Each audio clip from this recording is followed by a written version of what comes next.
Content warning.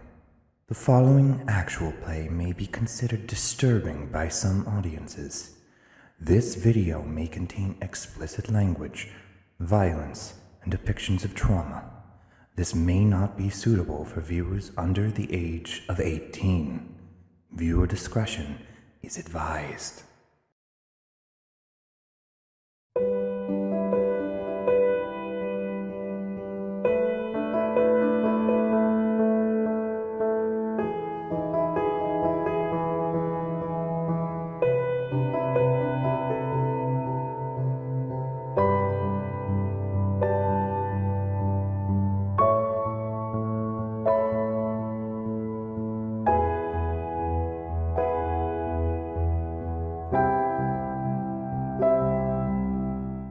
Farron prompts Zeke to inform the other agents of SHAILD what he saw in the Astral Sea. Zeke recounts how he was able to see Sefik among the refugees heading to Bryn Shander. Deciding to head straight to the largest of the 10 towns, even with the late hour, the agents start to pack up.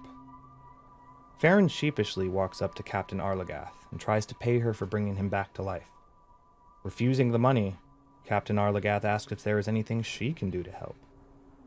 Farron asks if there's any spare armor he could have, as his was destroyed by the Shardland dragon. Snapping her fingers, Captain Arlagath sends one of the militia to retrieve the breastplate from the top shelf.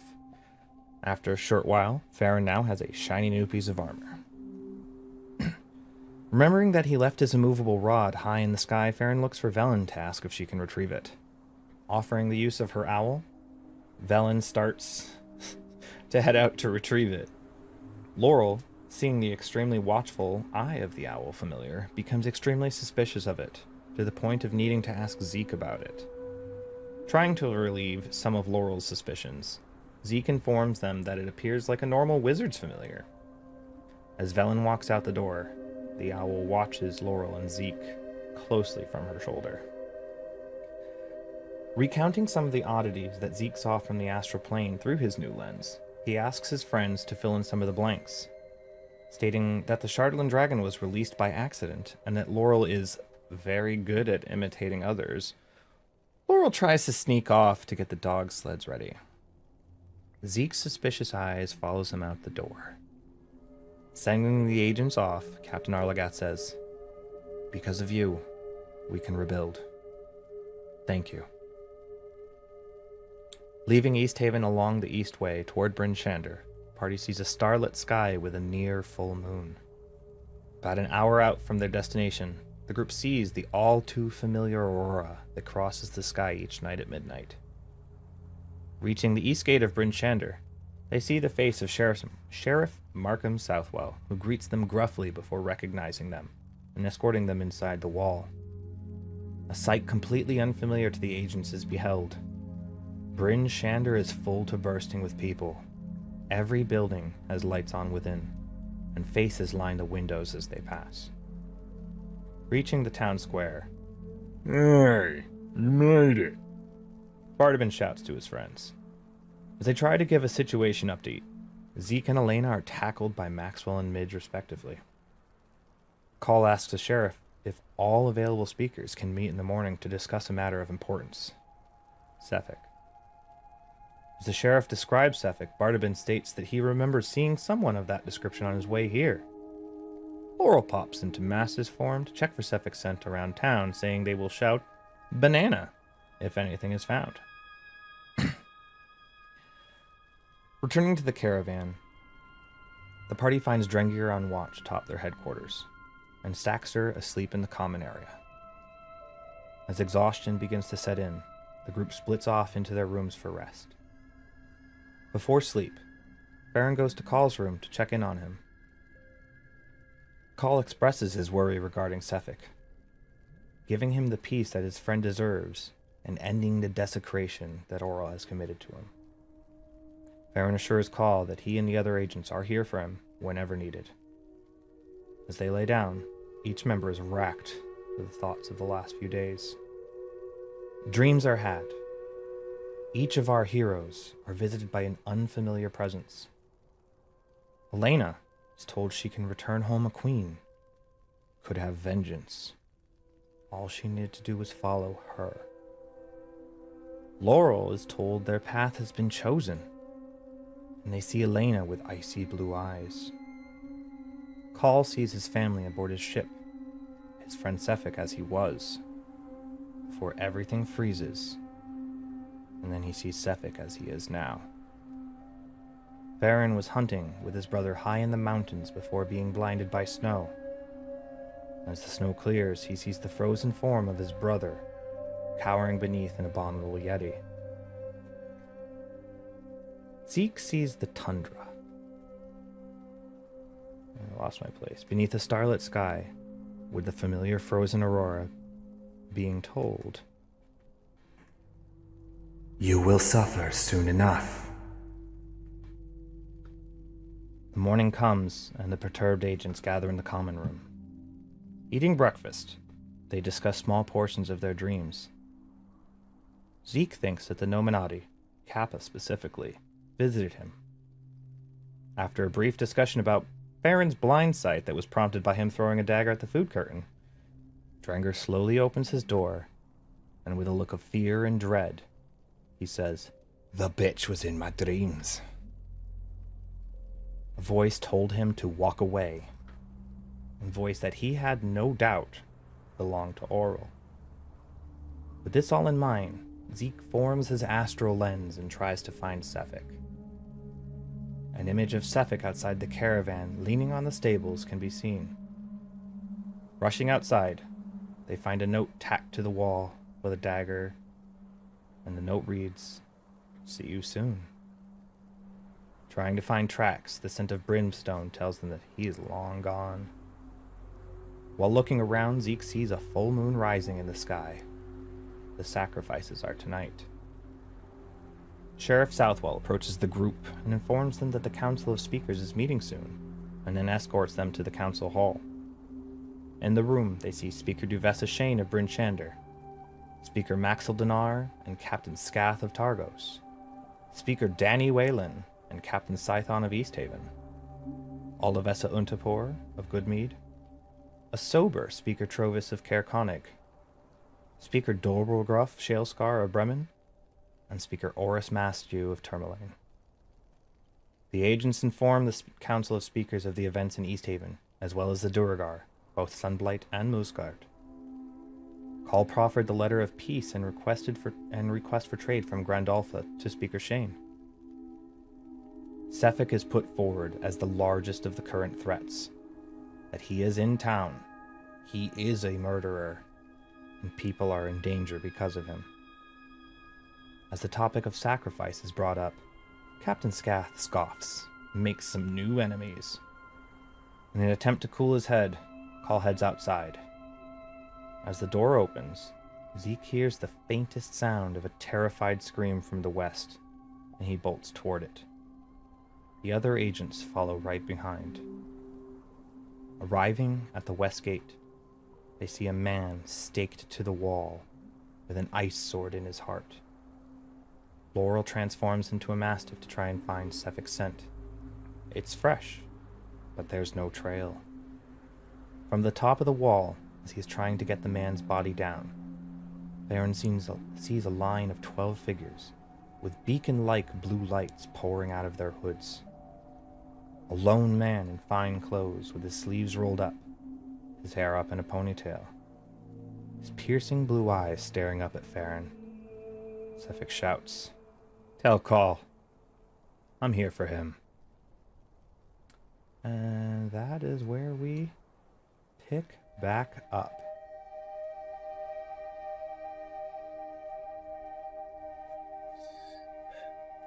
Okay, so it's been a week. Remind me. They're close, but not on top of us, right? Yeah, Sefik's the closest at about 50 feet from the wall, and the Cold Light Walkers are another 10 or 15 feet behind him. All right. Before I do anything else, because you said some sketchy shit, I'd like to cast Primeval Awareness Sure. and just see how many of these things there actually are. You took Tundra as your second favorite terrain. Mm-hmm. What's the range? I think it's 6 miles. 6 miles. 12, 13, 15, 20. You lose count. And they're all within less than a mile. But looking down, neither Sefik nor the cold light walkers in front of you are approaching the wall.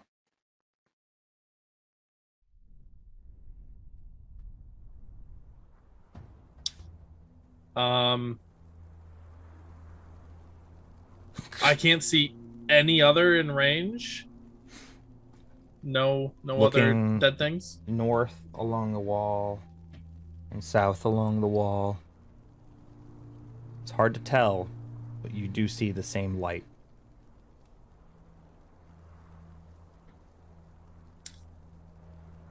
I'm just gonna turn around and look at the group. I'm gonna ignore Blue-Eyed Bastard for a minute. Guys, we're surrounded. Shit. Is he out there? With dozens of the lightheads.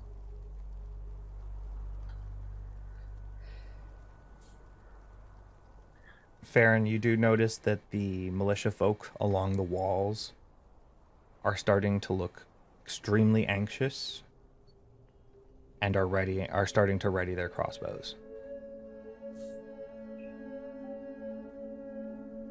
All he's asking for you. I would like to turn back into my normal form. My look like an elf with long brown hair, and I would like to cast Longstrider upon call. Okay. How much additional movement does that give him? 10 feet. Okay. Okay. He said he's asking for me. Yeah, just 1 second, and I'm gonna turn around. Hey, Sefik. I don't suppose there's any negotiation, is there? What could you offer? You'll get to live. I'm not alive right now. Shame. Self-aware. I'll turn back around. Yeah, that didn't work at all. DM, is it a stormy night? No, we see the full moon. Is a clear sky. I sure would like to create a thunderstorm, though. Or call lightning. I mean, if we're allowed to do things right now. At the moment, Sefik is just waiting.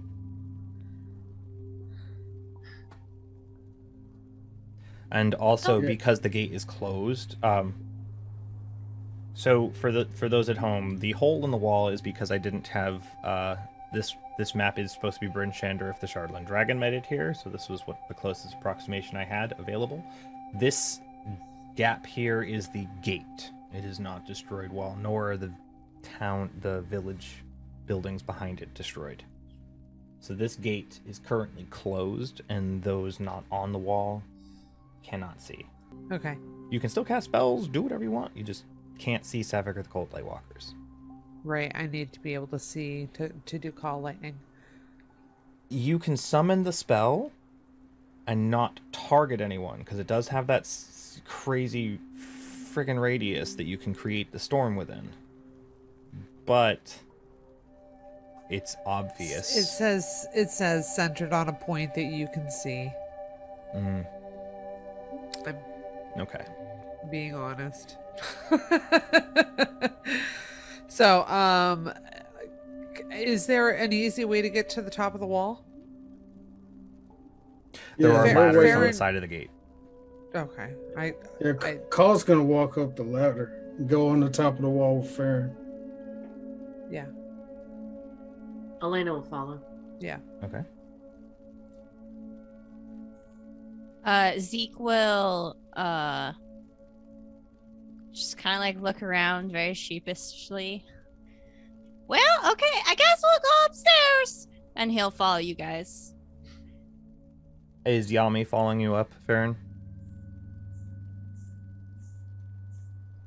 So the agents of SHAILD and let's say that the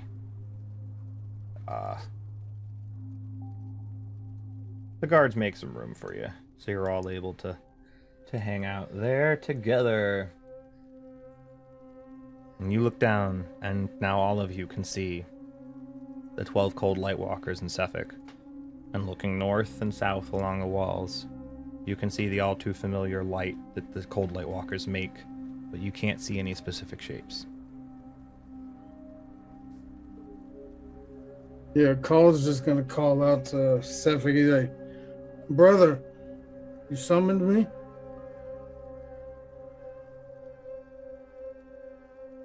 You've been looking for me. I've heard word you wanted to stop me.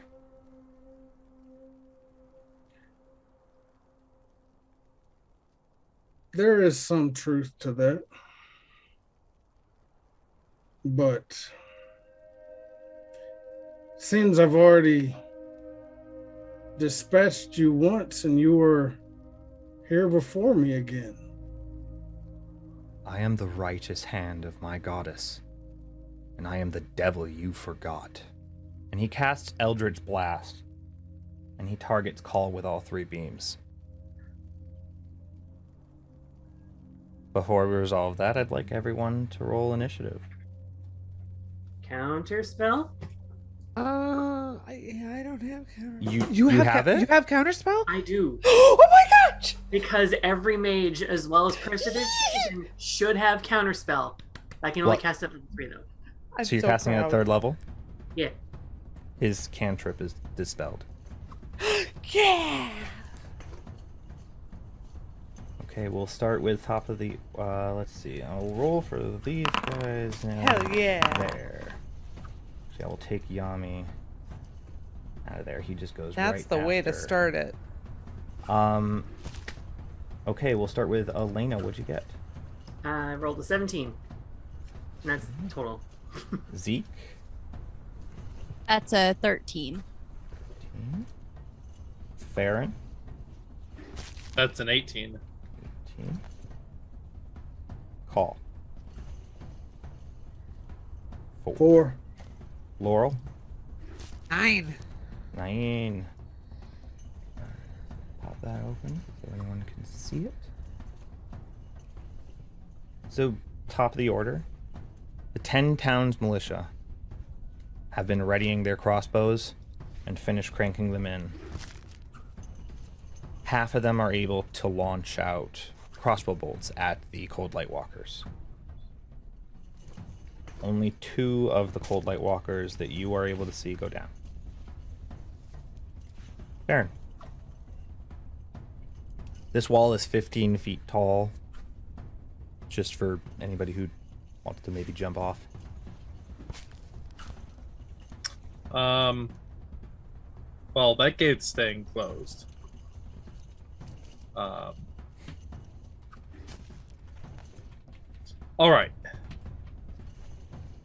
Farron's gonna do his typical. You know what? No, he's not. He has a thing that he hasn't done much with. Farron's going to pull the laser rifle out, and he's gonna take a knee, and he's gonna aim at Sefik's face, and he's gonna try to let one rip. Please. Come on. Ooh, that's good. That's a dirty 20. That hits. All right. I rolled really bad damage. Oh. That's 13 points of radiant damage. Just let me check something real quick. It's a good start. 13? 13. And then as a bonus action, I'm going to have Yami give Zeke the help action. Okay. With your second attack, are you going to reload? Or are you going Yes. to... Okay. I'm going to reload. All right. Anything else, Farron? What I've got. Elena. Yeah, she's all fresh with her spells. Gives a little bit of a finger wag to Cephik and readies a chromatic orb at 3rd level. Oh, and that's a 20. For 28 to hit. That was a natural 20? No, 20, sorry. What element are you using? I mean, he's made of ice. So, how do I say the opposite?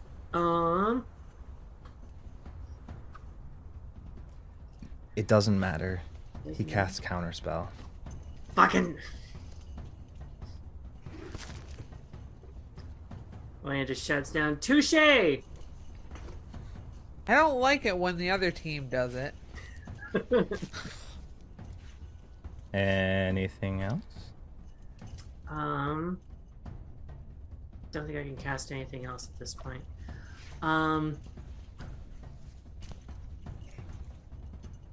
We are a bunch of targets on the top there, so Elena's actually going to go and alert the town to go to safety.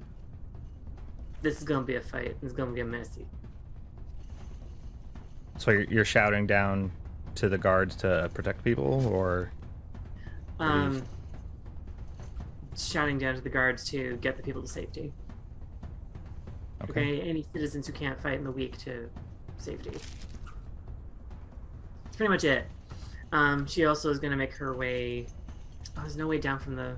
There is. It is difficult terrain to get back down, so it would use all of your movement to get to the bottom of the ladder. Yeah, but then the gate's closed. There'd be no way out into the actual field itself. Nah, I'll stay up there. I'll just distance myself from the group a little bit, just so we're not all in a line. At the end of your turn, Cephik will use both of his legendary actions to cast a spell. Farron, I need you to make an intelligence save as Cephik's eyes bore into you. That is intelligence. Mm-hmm. It's a natural 20 for a 21. You succeed. So you start to feel Good job. a fear and rage, and as if everyone around you is an enemy, and you shake your head. You're like, no, the enemy's there.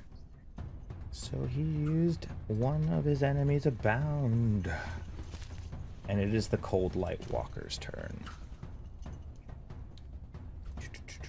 So I'm going to mute that. We don't need that. These are not the stats. Alright, they have 30 feet. Okay. They will all move up. Okay, so they will just, I'll just say that they use their action as well to move the rest of the way up to the gate. So they are at the gate, but that is their turn. Zeke.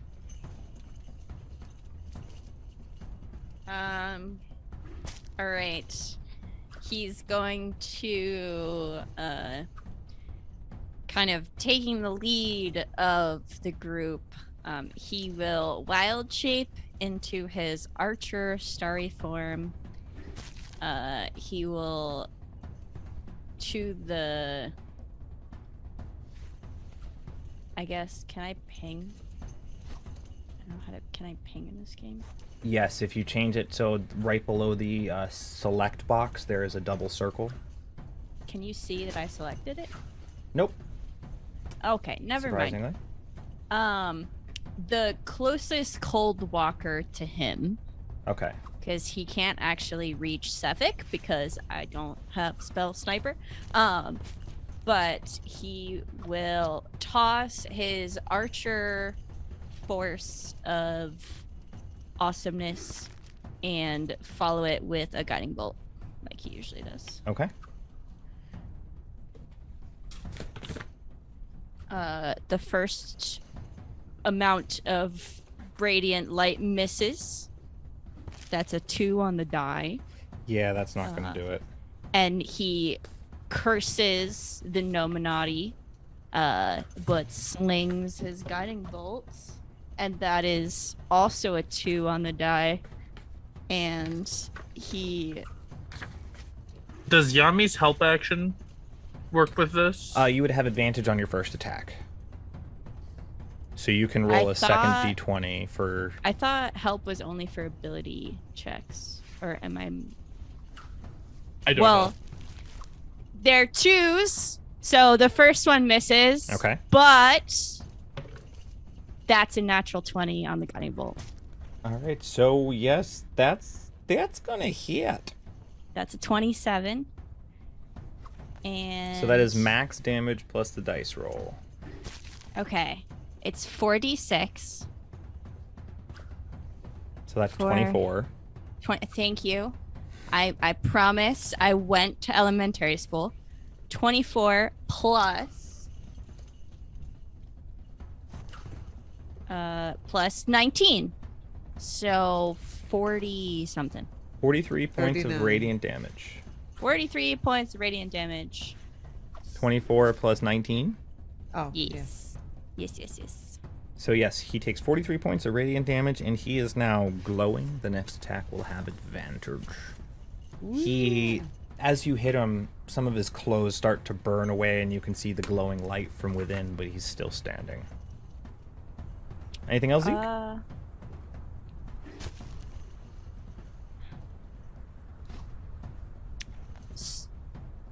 There, where the hole is supposed to be where the gate is. Yes, and it's closed. Can he make some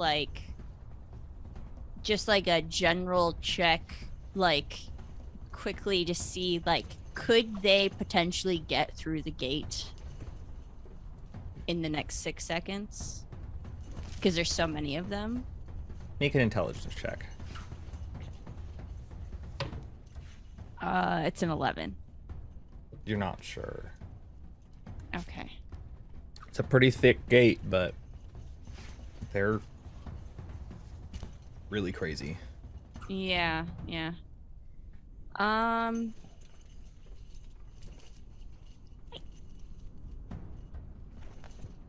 I don't being up here, but he also doesn't want to be down there.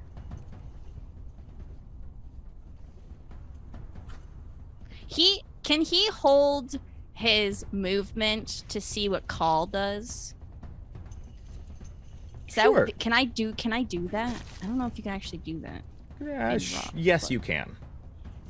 If Call jumps, Zeke will jump after him. Okay. We'll say that. If Call jumps down, Zeke will follow. We'll just put it that way. Okay, that's my turn then. All right. Laurel.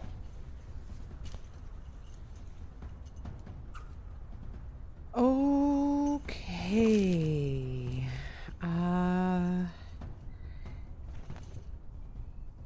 Yeah, I'm gonna 3rd level call lightning. And I have a 120 feet. Is he within 120 feet? He's about 50 to 55 feet away from the wall. Oh, great. I'm gonna just... So, 60-foot radius, 10-foot tall cylinder just centered right on him.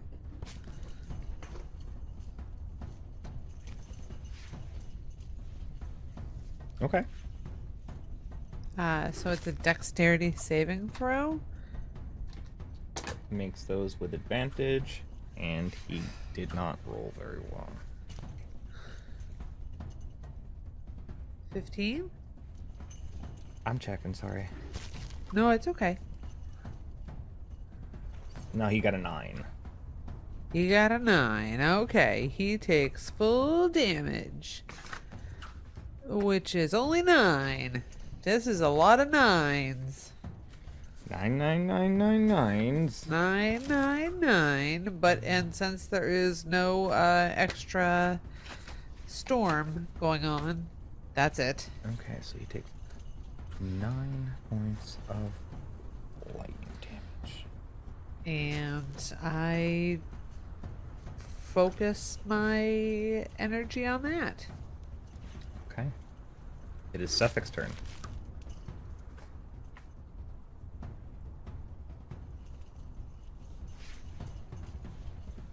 Alright, so he walks up 30 feet, disappears.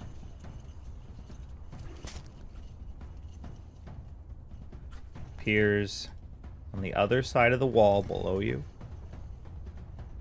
And he's going to throw 2 daggers at Call.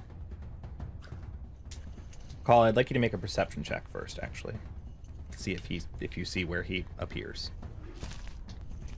That's a 19. You have no idea where he went to. So he's going to make the first attack with advantage.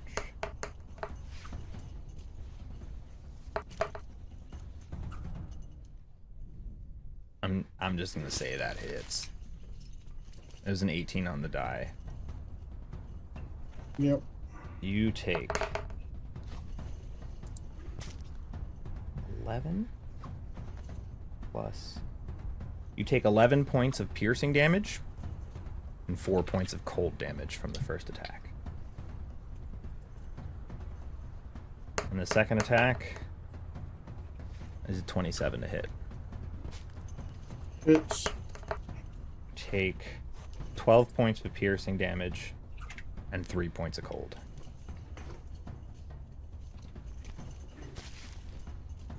Call, it's your turn. All right. I'm guessing I perceive him now. Oh, so, yeah. Yes.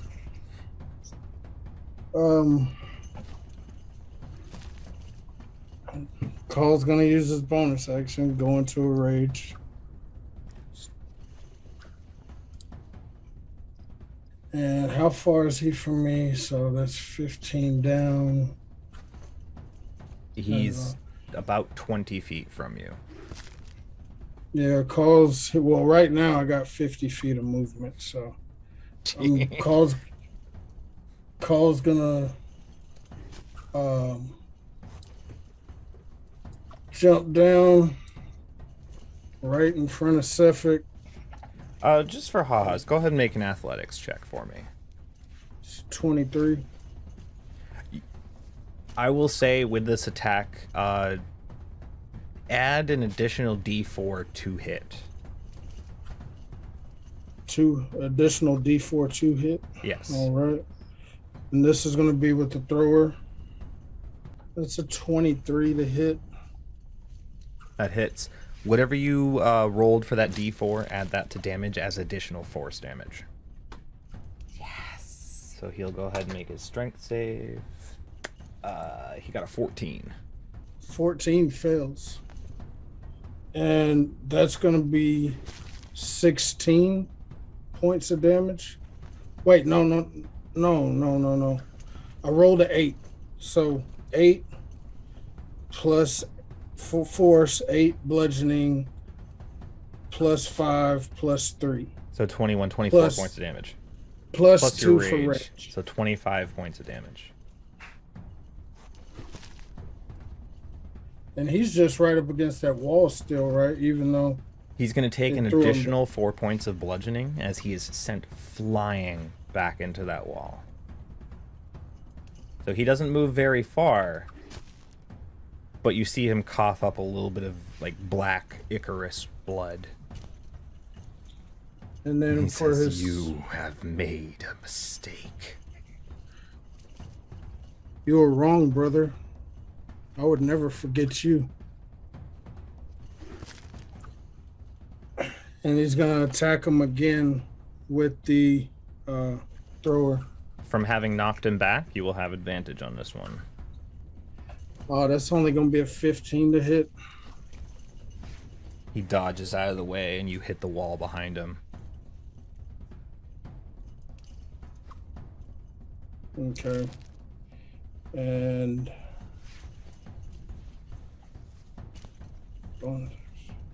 yeah, that's my turn. At the end of your turn, Sefik kind of very nimbly kind of runs around you and starts to almost look like he's about to run up the wall. And then he disappears. But the air around him gets sucked in, and you feel as if you're being pulled close. I need Farron and Call to both make Constitution saving throws. As Sefik casts Thunderstep. It's not great. It's a 13. Would have been all right, but mine's an 11. Those are both failures. You both take 11 thunder damage. And Sefik appears behind the line of Cold Light Walkers.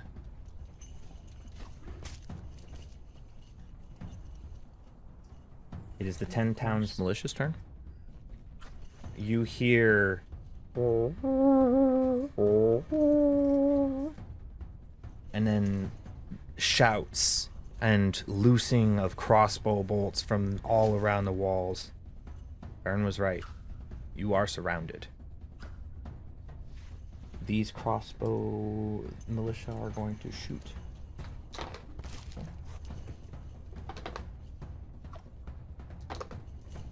Okay, they get one of them that turn. I keep deleting the one that's in the combat order. They had a 7. Okay, Baron, it is your turn. Also, the wall and the gate did take some damage from that Thunderstep. Great. Okay. I'm going to bonus action Hunter's Mark Sefik, so I can keep tabs on him. And I'm going to try something. So I still have jump cast on myself. Mm-hmm. It's not concentration. It's just kind of there. I'm going to stand on the edge of the wall. I think 1 minute, I believe. That would have worn off by now if it was 1 minute. Okay, that's fine. I'm still going to do what I'm going to do. Okay. Even without jump, I'm going to stand on the edge of the wall. I'm going to try some anime shit here. I'm going to stand on the edge of the wall, and I'm going to crouch and start to fall. And as I get horizontal to the wall, I'm going to kick off as hard as I can towards Sefik. Make an athletics check with disadvantage. That burned a 20, but that's still a 15. Okay, I will say that you are able to land, but you land in the middle of all of these Cold Light Walkers right here. That's fine. They need to die too. You are surrounded by specifically these 4. Okay. Not ideal.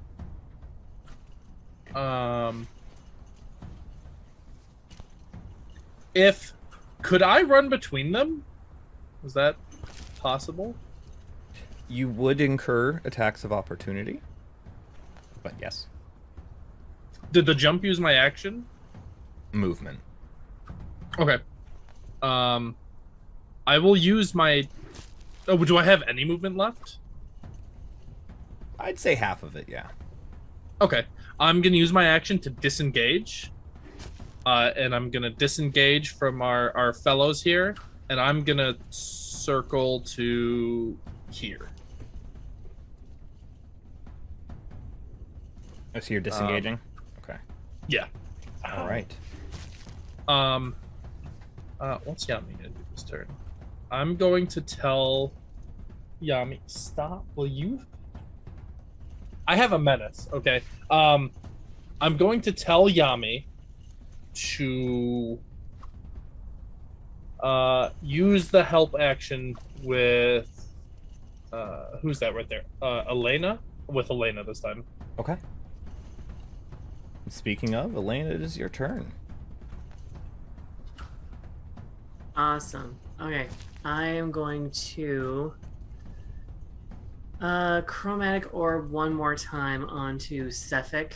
I'm going to use fire on this one. Okay. Again at level 3. That's a 24 to hit.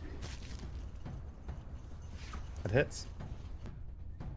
22 fire damage. 22 points of fire.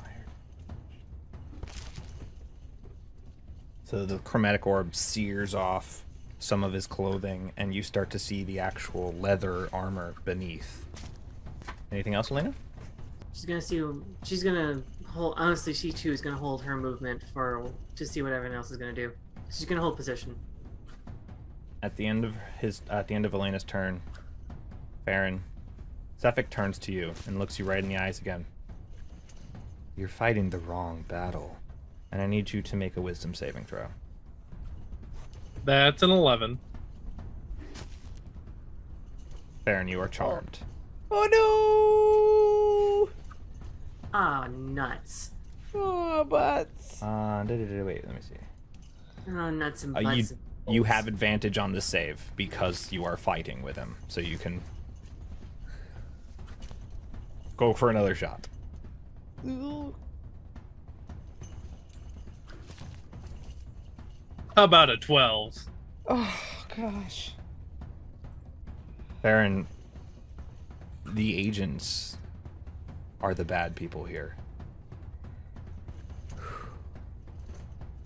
Okay. Zeke, it is your turn. All right, Zeke doesn't know that that just happened, and he's jumping down. Make an athletics check. That's a 3. So it's going to take, half your movement because you're going to fall prone at the bottom of the wall and take 4 points of falling damage in the snow. All right. But you can use half of your movement to stand back up, and then you're good. Okay, so we're like. You could be like. It won't. Yeah. Oh, sorry. It wouldn't let me do it. Okay. And then. Is there actually a tree here? Or is that just for flavor? It's for flavor. Okay. Okay, we'll move 10 feet this way. And he's gonna throw his archer form and then follow it with a guiding bolt. Okay. The archer form misses. Oh, and the guiding bolt's a natural 20 again. Oh my good lord. Okay, so 24 plus... Counterspell. Can I counterspell? Yes, you can. Yes, you sure can. Yes. You absolutely can. You do have to roll for that one, though.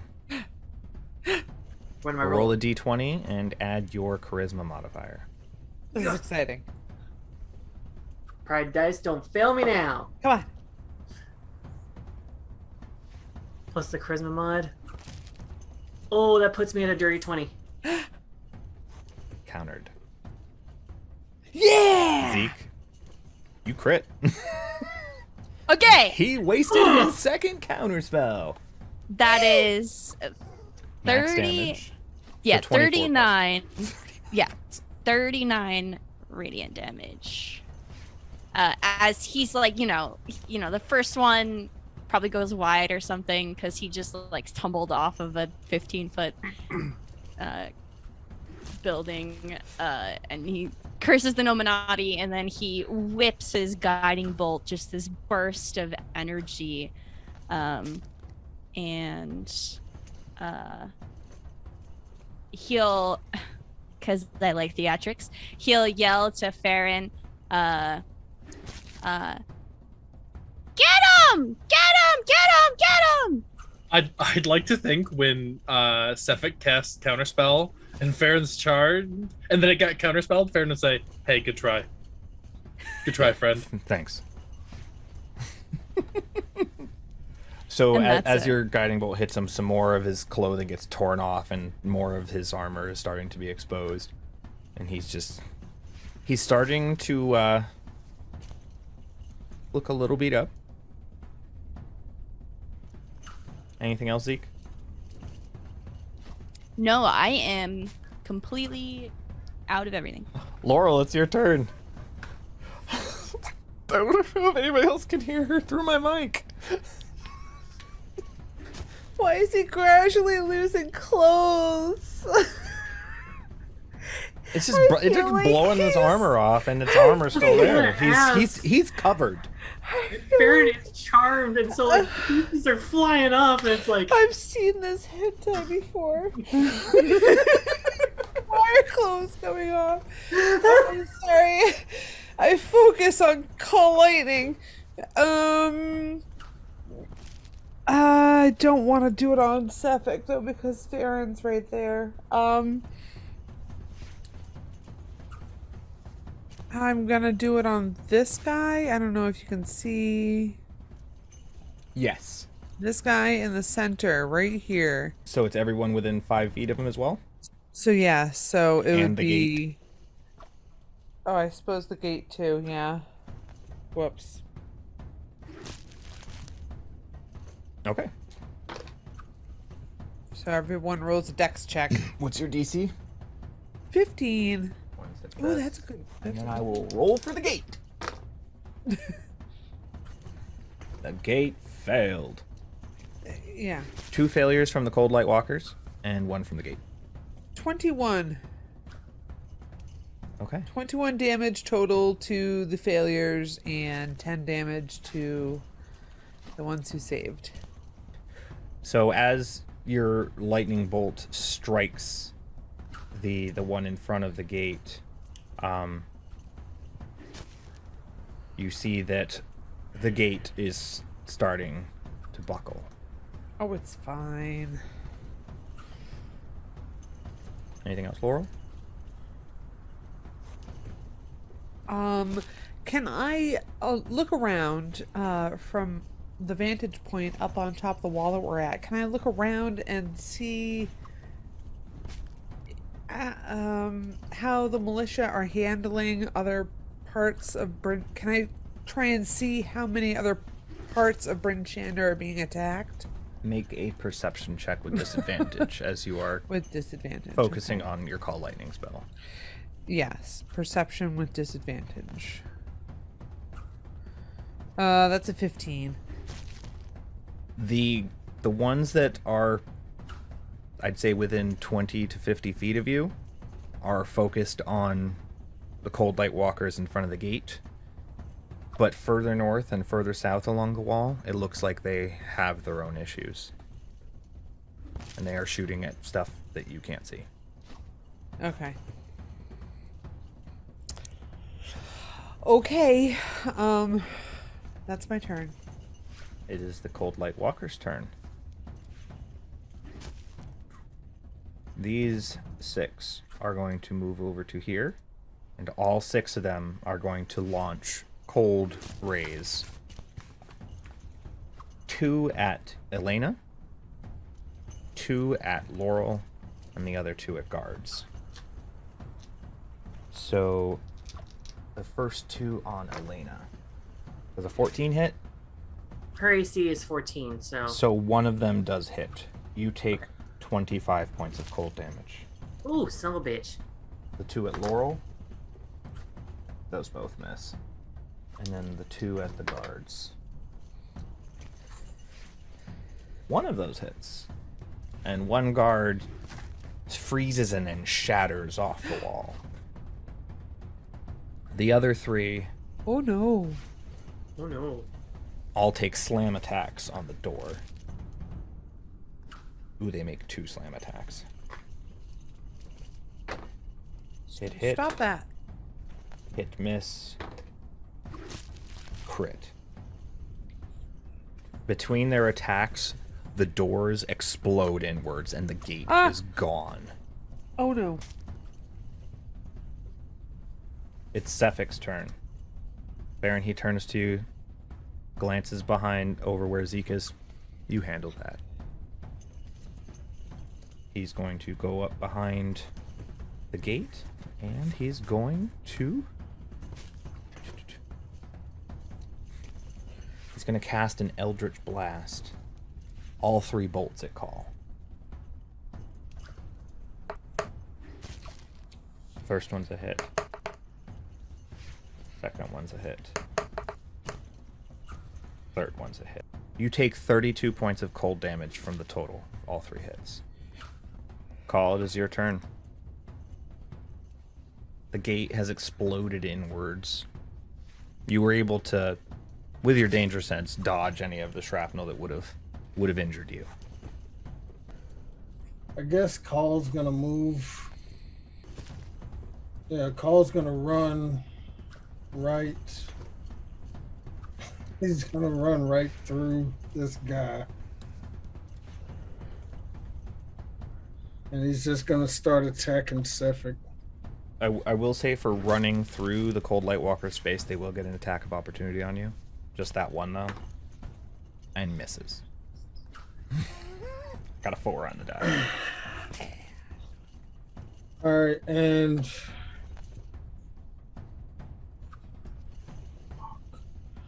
Call's gonna attack Cephik, but he's gonna reckless. Outstanding. That's a 21 to hit for the first one. Shield.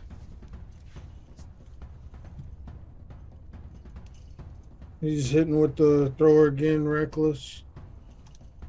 With shield, his AC is 23. Second one misses. And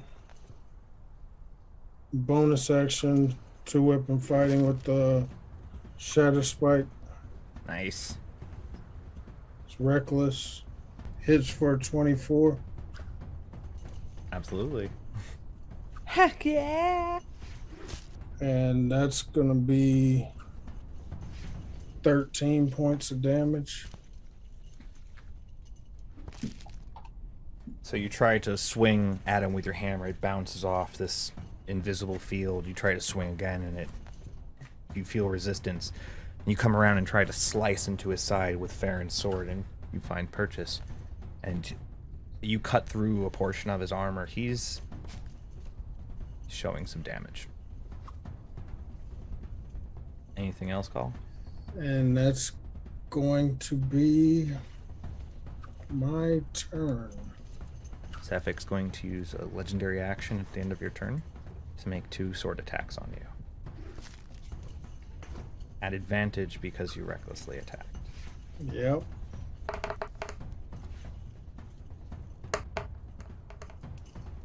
First one hits.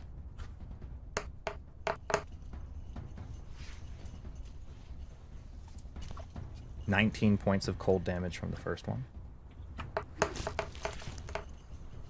Call falls lifeless. Wait, hang on 1 second. Let me do the math right. 15 points of slashing, so that would be halved to 7. Okay. Plus 4 points of cold. So you take a total of 11 points. Call falls lifeless. His second attack is an auto crit. And you take 2 death saves.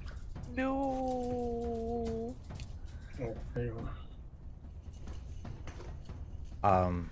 Please roll your first death save. I did forget going back through everything. The first death save is in front of everyone. The extra death saves are behind the screen. So, Call, please roll your initial death save.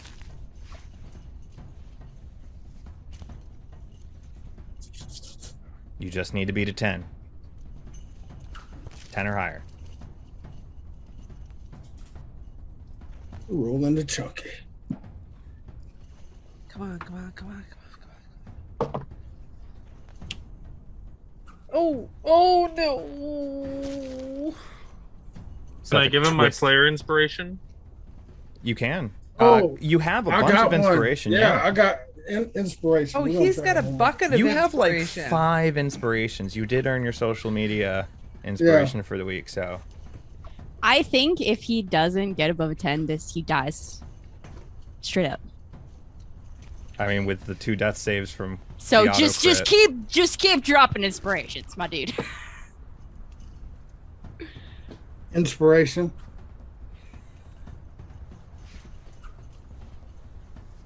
Hence, That's inspiration. That is gonna be my 3rd inspiration. Because this is just a flat roll. You don't get to add anything to it. Yeah. Come on, little dame's dice.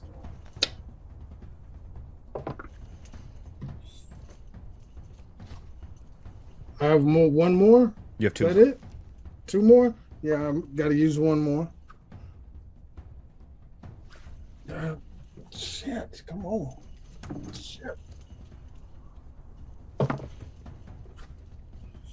This is gonna be my last one. This is These dice stressing really me want out. me to. This is against all odds. This is against all odds. Yeah, these dice really want me to. Here. 17. Okay. So call that as 1 success and 2 failures. Okay. Sefik twists his blade and calls back without even looking, looks up at all of you and just smiles. My fucking heart. My It is God. the malicious turn.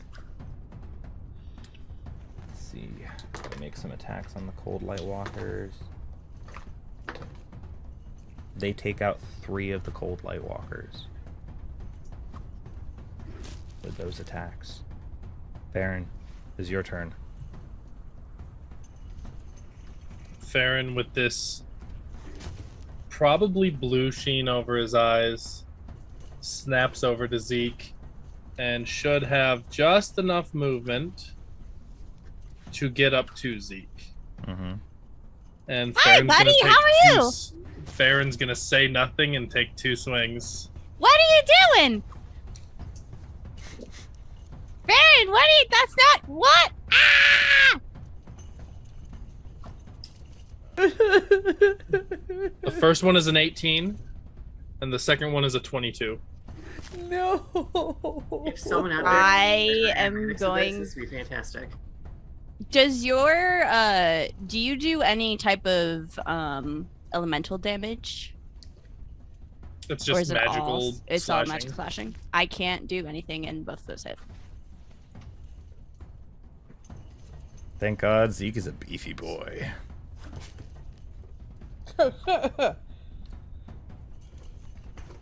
First one is 11 points of magical slashing. Oh. Second one is 10 points of magical slashing. I rolled pretty low damage. Baron, as you are attacking who is probably your best friend, I would like you to make a wisdom saving throw. Come on, mother. That's a natural 19 for a 21. Hey. As the second stroke of your sword, as Call's sword, Johnson, goes through Zeke, your vision clears, and you see your friend in front of you, and you know what you did. You know what you did. I know what I did. But that is the end of your turn. Elena. As Call falls to the ground, she is going to just let out this angry yell and clench every single muscle in her body. And she is going to manifest this just her anger and everything like that into what will be called and what is called the, let me just get the proper name of it because it was Is this her thing? Caldwell's Coronet of Cold. boom bitches. As Elena screams out this frustration, her eyes turn blue. Not the same blue as Sefik's, but like that glacial blue. An ice crown, very thin and elegant, Laurel, you recognize this crown from your dream. Uh, And then slowly, snow comes up and makes a cape down her back. What? What? For the duration, Elena's AC is increased by 2, and any cold damage she does is increased by 1d6. whoa. That's nice. That perfect girl is gone. All right. Mommy, sorry. Mommy, sorry. Mommy, sorry. By all means. That is a free action, I believe, to activate, so you still have your whole turn. Sweet. Okay, she's going to make her way down. Let me zoom in. She'll just use her full action to make her way down the wall. Because Sefik is inside the town now, correct? He is right outside of the gate, but with your movement, you would be able to get to a point where you can see the 3 cold light walkers and him. Cool. Yeah, we're gonna second level chromatic orb ice damage. I'm all about that ice damage. Yes. To Sefik? To Sefik specifically. And that is a 26. It hits. Plus a d6. Mm-hmm. 18 total damage. So your chromatic orb shoots straight through the cold light walkers and hits Sefik, and it forms across him as if more armor has been added to him. And he looks at you. You think that you can use my goddess's powers against me? I don't need your goddess's power. It looks like you healed him. Motherfucker!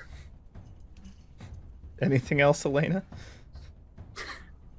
Just fucking stare down.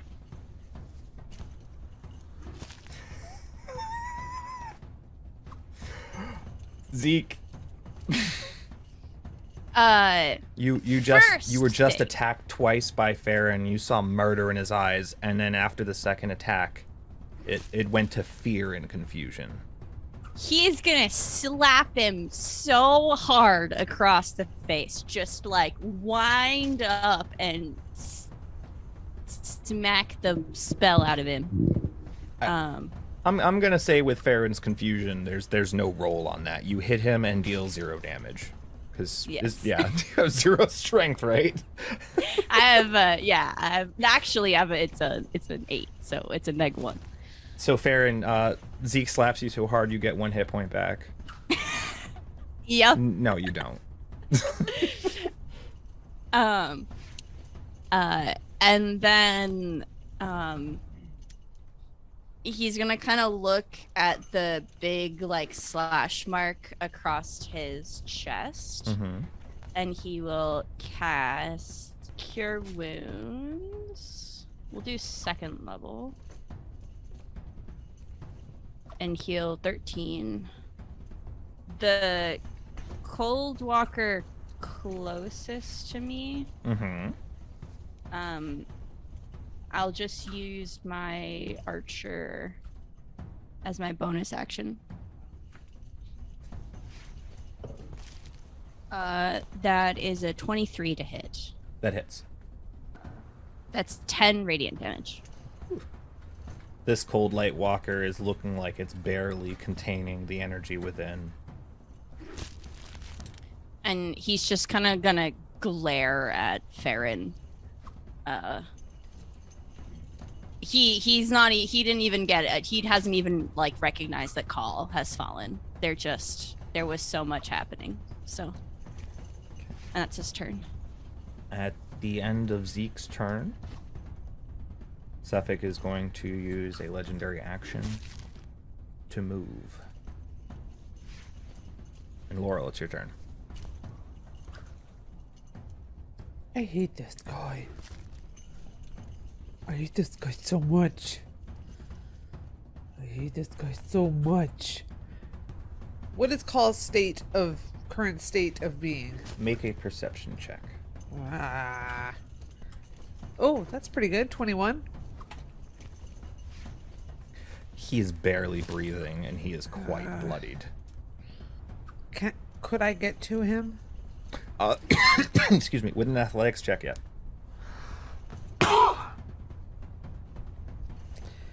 Okay, with an athletics check, here we go. You sure it can't be acrobatics? You can do acrobatics. Oh, thank you. Okay, good. Okay, that's a 21. I will say it takes 10 feet of your movement to get down there, but it does work. But I can get over to him. You land on your feet. Okay. Parkour. Yeah, I get over to Call and... How many 3rd level spells? Okay, I spend a 3rd level Cure Wounds on him, which is 14 points of healing. As you reach down to touch Call, the hand glows with that familiar verdant green, and as you touch him, it goes out. And you look over at Sefik. Counterspell.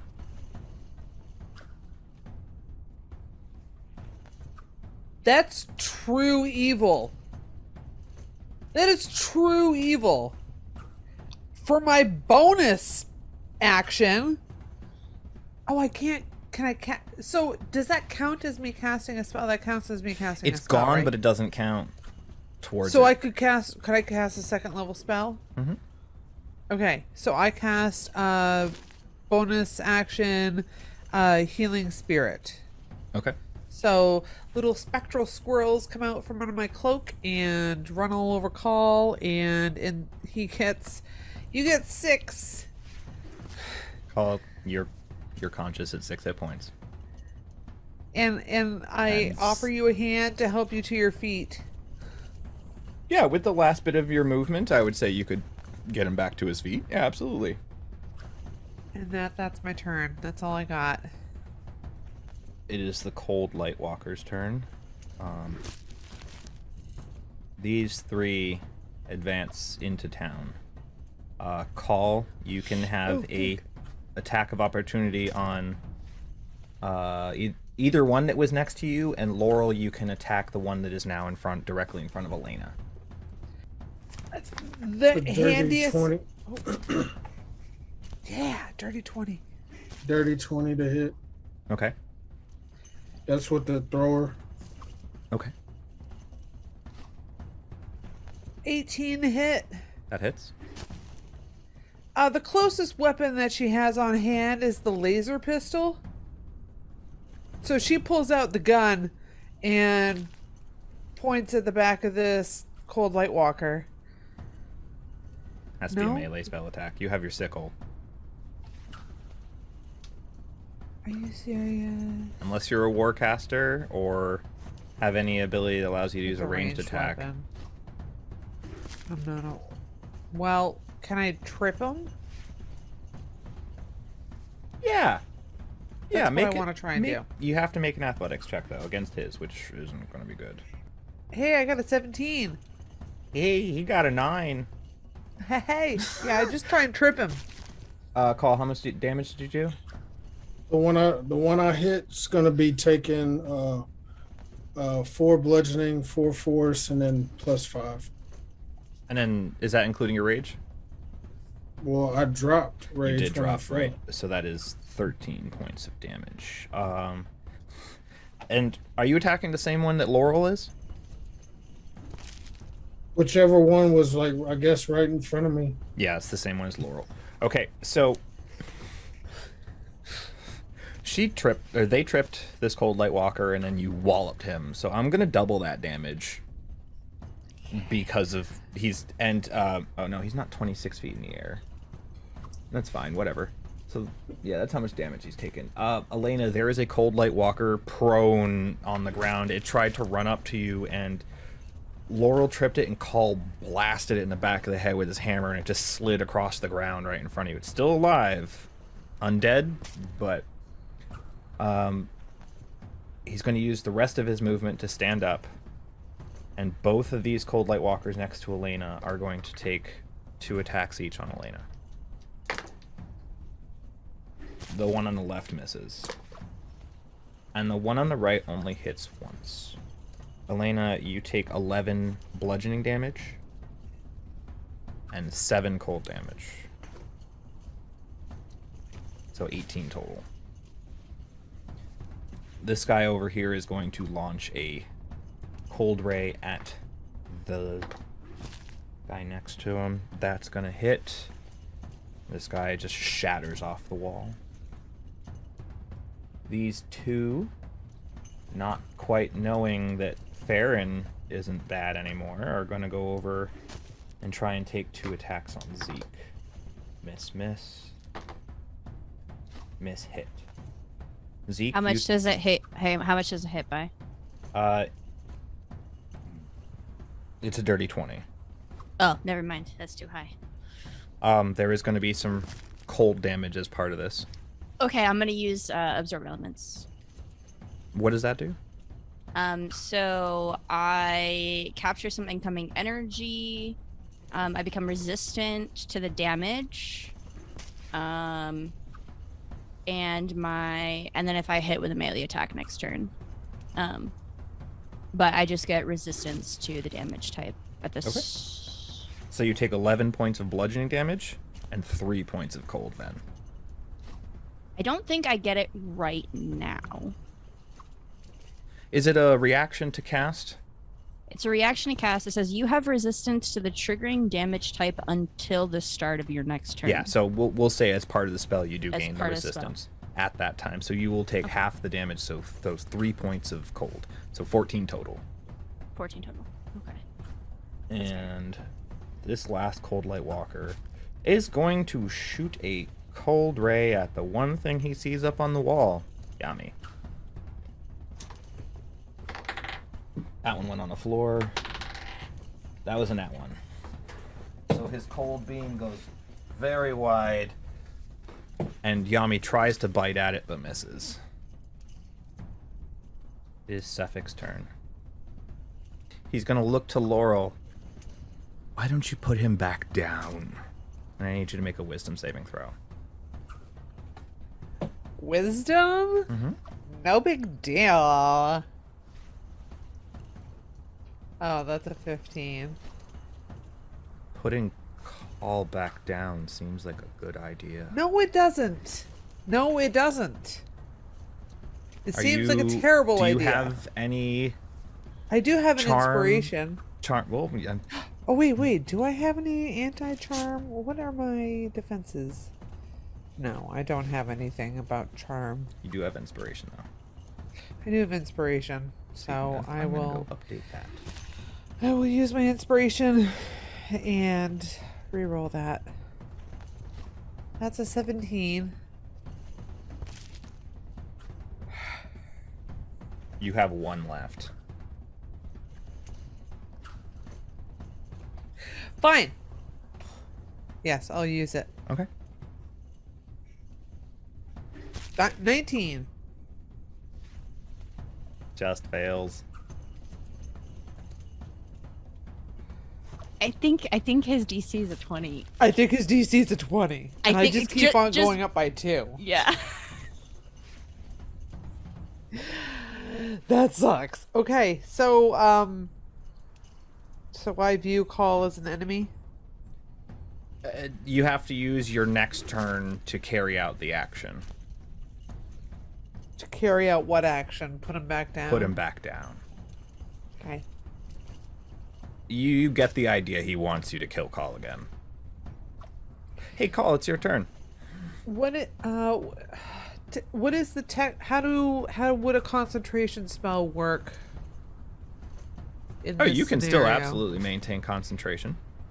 Even though the concentration is a healing spell for Call. Oh, you would have lost Call Lightning.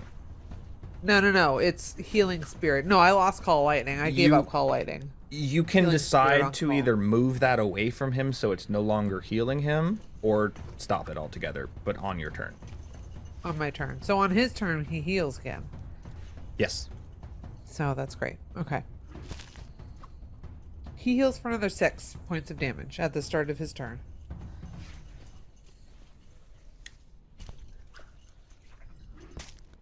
Ooh, okay, it's my turn. And I'm pretty sure Call doesn't know that Laura wants to You heard. Yeah. You heard what Sefik said to her. Said to them, and you saw. What is your passive insight? 9. No, you have no idea. No. Wait, no. Pass. Yeah, 9. Yeah. No idea. Alrighty then. Well, knowing that, Call's just he's gonna leave Laurel and he's gonna run up to Suffolk. Laura, you used your reaction to attack the Cold Light Walker, so you have no reaction to attack Call right now. Aha! Oh, okay, all right. And Call's gonna bonus action go back into a rage, and he's going to attack Suffolk with the thrower. Okay. And what the hell? We're gonna do it recklessly. That's a 20. Before I do that, how much is it going to be? Great Weapon Master 22 to hit. That hits.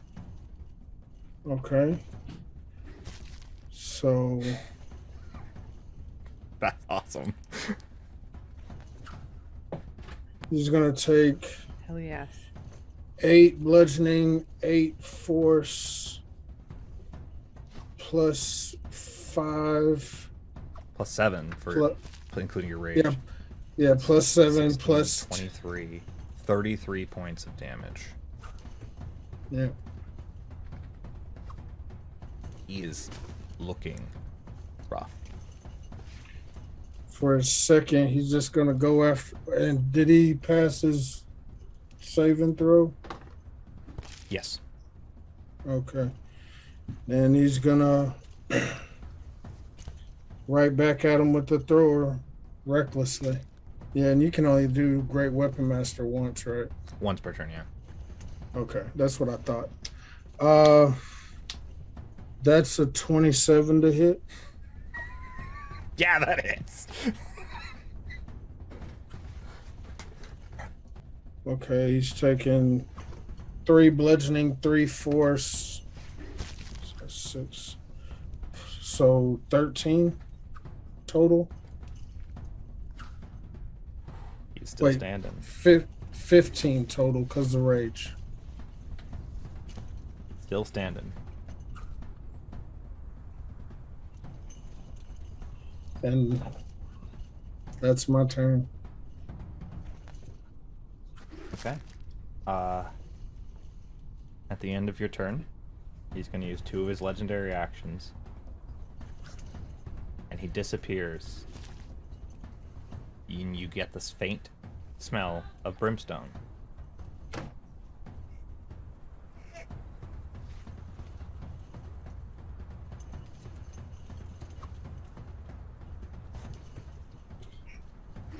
Why you gotta be such a coward, bro? It's the malicious turn, and they're gonna continue attacking the Cold Light Walkers.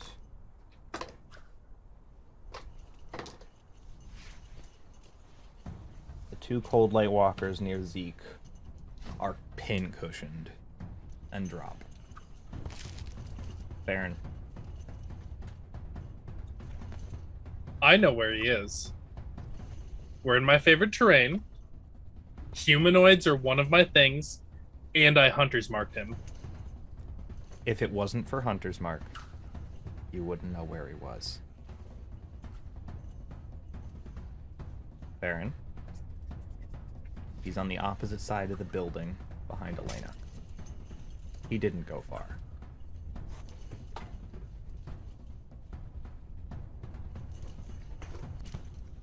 Okay.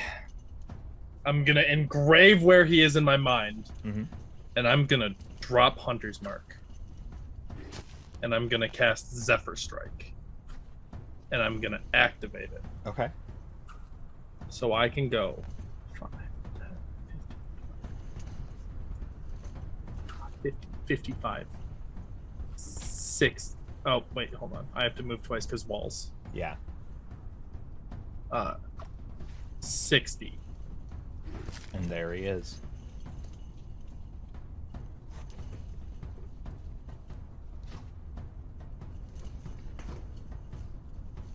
I'm gonna throw Johnson. Okay. I get advantage because of Zephyr Strike. Yes, you do. Oh, come on, motherfucker. That's a 26 to hit. That hits.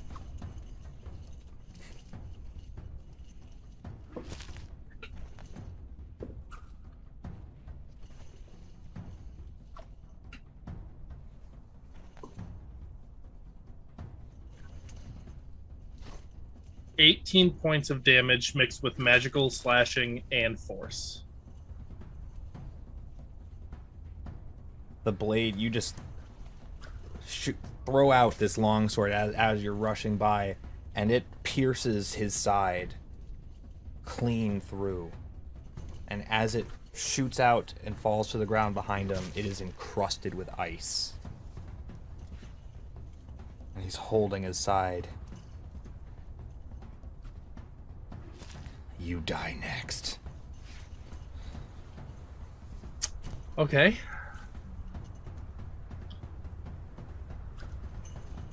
Farron's gonna reach in his belt and grab a dagger and throw that next.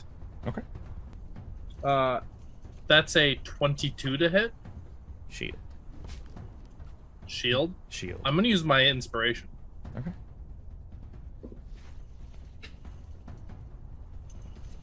It's a 24 to hit. That hits. So you throw this dagger at him, and it looks like it's about to get pushed away by that same invisible force.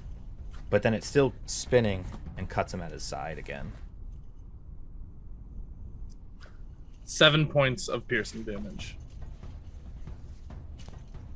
No points of piercing damage. It's not magical.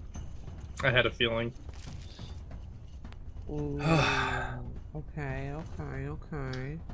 Hold on. One last thing, because this is a turn that's happening. I'm within 30 feet of Yami. Mm-hmm. I'm going to use his reaction to pump his little fire into the dagger. Okay. I'm reaching so hard. That's 2 points of fire damage. Okay. So as the dagger hits him, it looks like it just grazes through where Johnson just slashed him, but then this little flare burns at his skin. That hurt him. Anything else, Farron? Oh, that's my kitchen sink. He's going to use his legendary action. He meets your eyes, Farron. He says, Face down, on the ground. I need you to make a wisdom saving throw.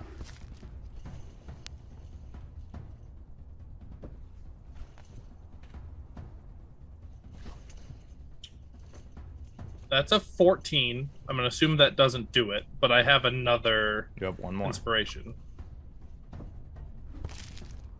Ah, nope. That's worse. Because it's still part of your turn with a legendary action, you go face down. Mm-hmm. Okay, sure thing, boss. I mean, why not? Yeah. Elena, it is your turn.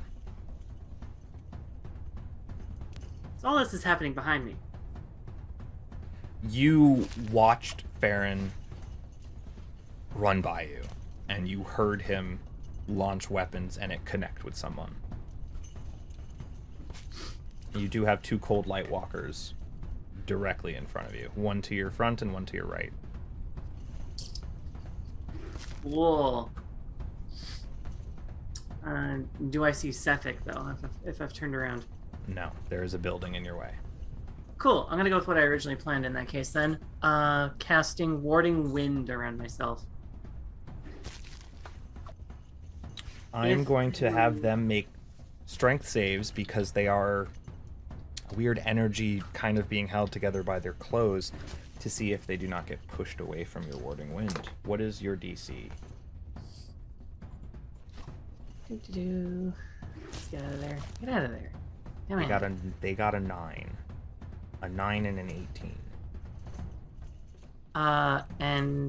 It's the spell attack, correct? That's the DC? Just your spell save DC. Oh, that's a 16. Okay, so one of them, the same one that's been getting knocked and tripped, is pushed 10 feet away from you. The other one is holding firm to its ground. Stubborn little shit, aren't you?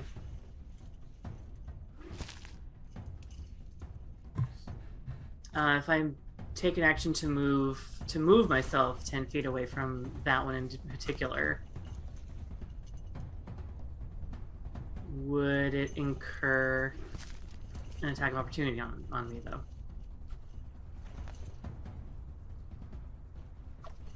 Just from that one, though.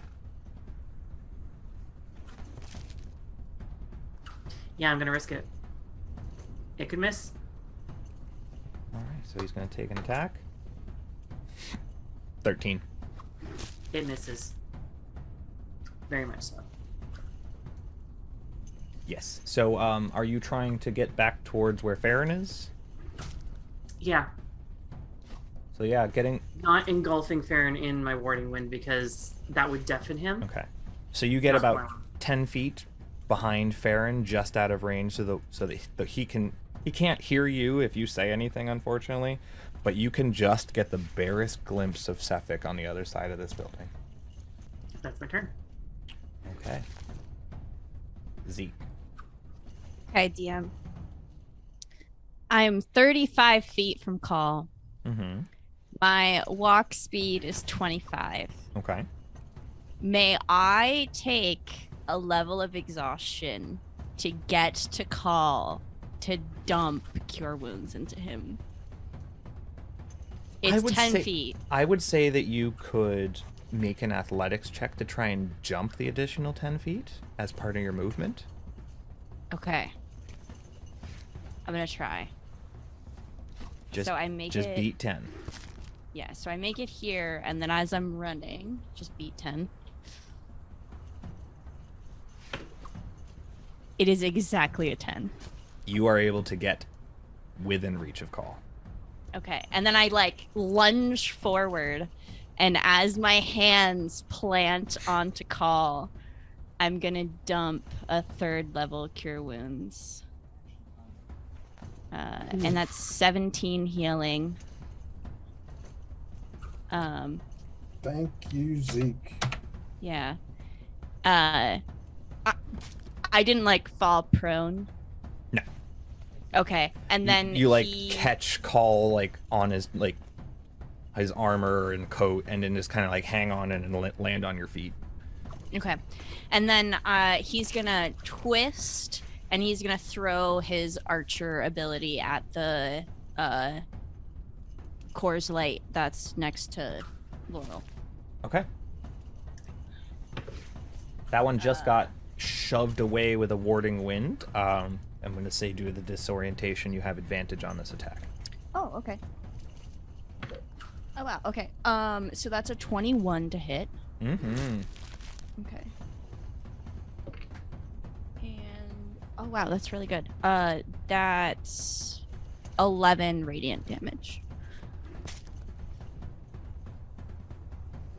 Still standing. And that's Zeke's turn. Laurel, put him down.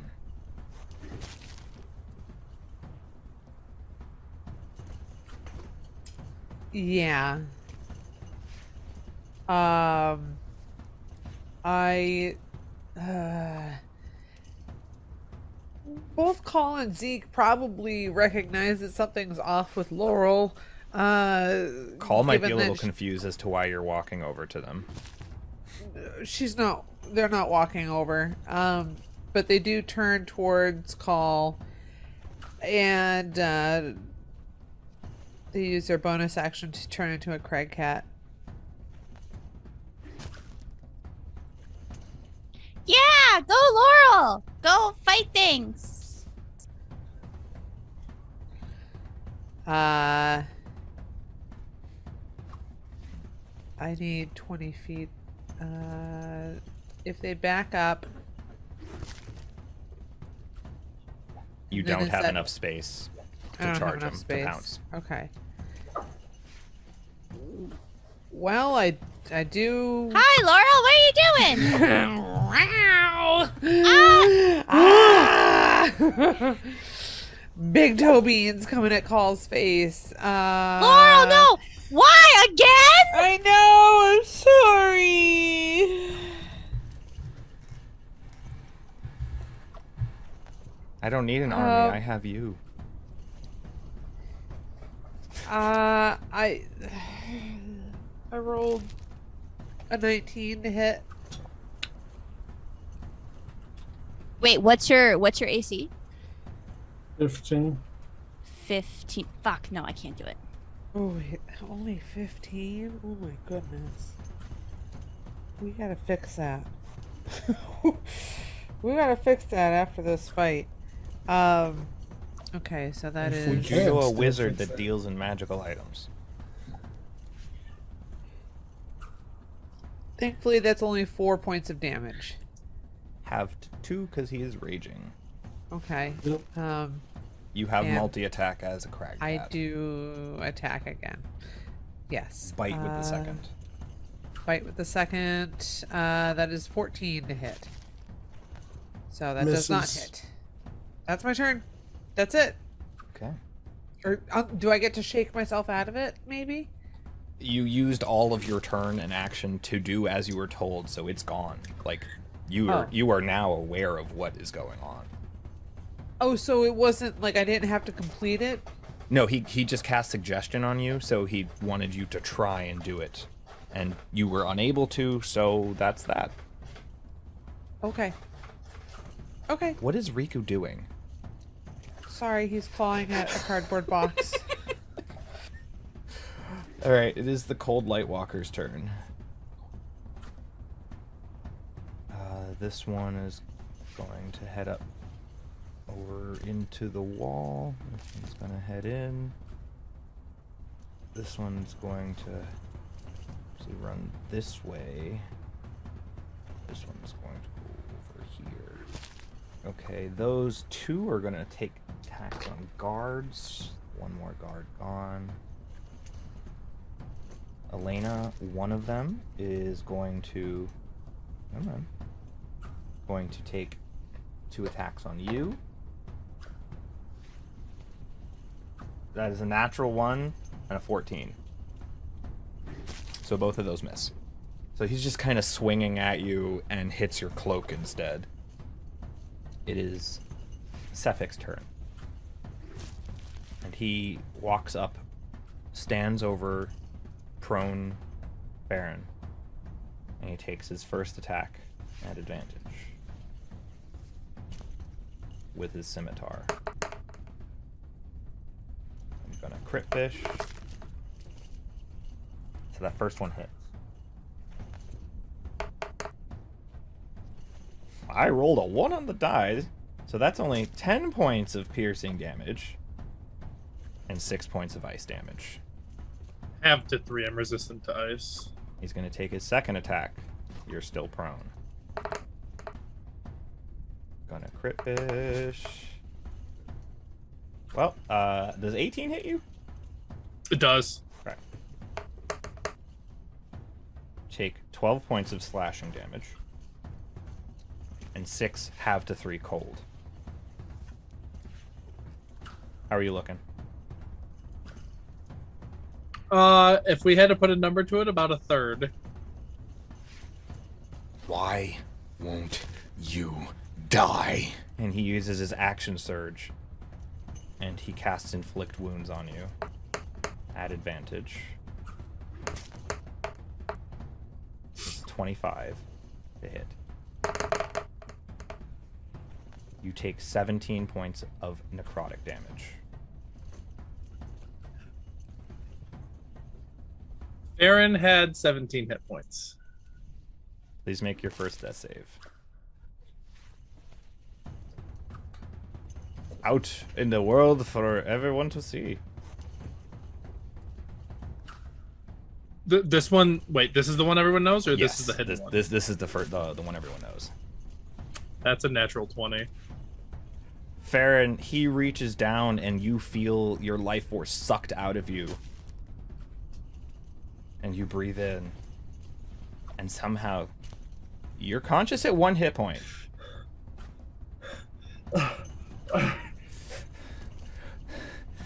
Die! But that is the end of his turn. Call. It is your turn. Cragcat Laurel just came over and tried to maul you. Yeah. He's gonna give her a couple scritches. He's like, please, no, not again. Okay. And then he is gonna look down at Zeke and be like, he's gonna give her a nod, give him a nod. Thanks for the, 1 up. And he's seen Farron run across because Farron was over here by him when he took off running, right? Yeah, you watched Farron run through the gate, and you can kind of see him and Elena through the broken gate.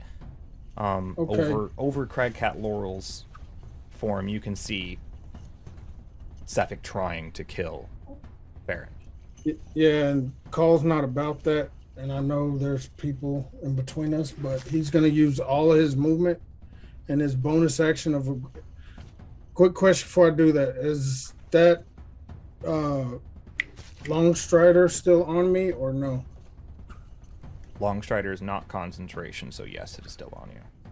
Okay, well, he's going to use his full movement of 50 plus bonus action of aggression, so he can move 100 feet. And he's going to run straight past all these individuals and end up on the backside of Sefik. Okay, so they get attacks of opportunity on you, but because you're going so fast, I'm going to give them disadvantage. So the first one, it's a whiff. The second one, that's a whiff. So they're like, you're just like watching them in slow motion, just like, nah. And you get on the other side of Sefik, who is standing over the very bloodied body of the still breathing Farron. Okay. And he's still breathing, so he's up?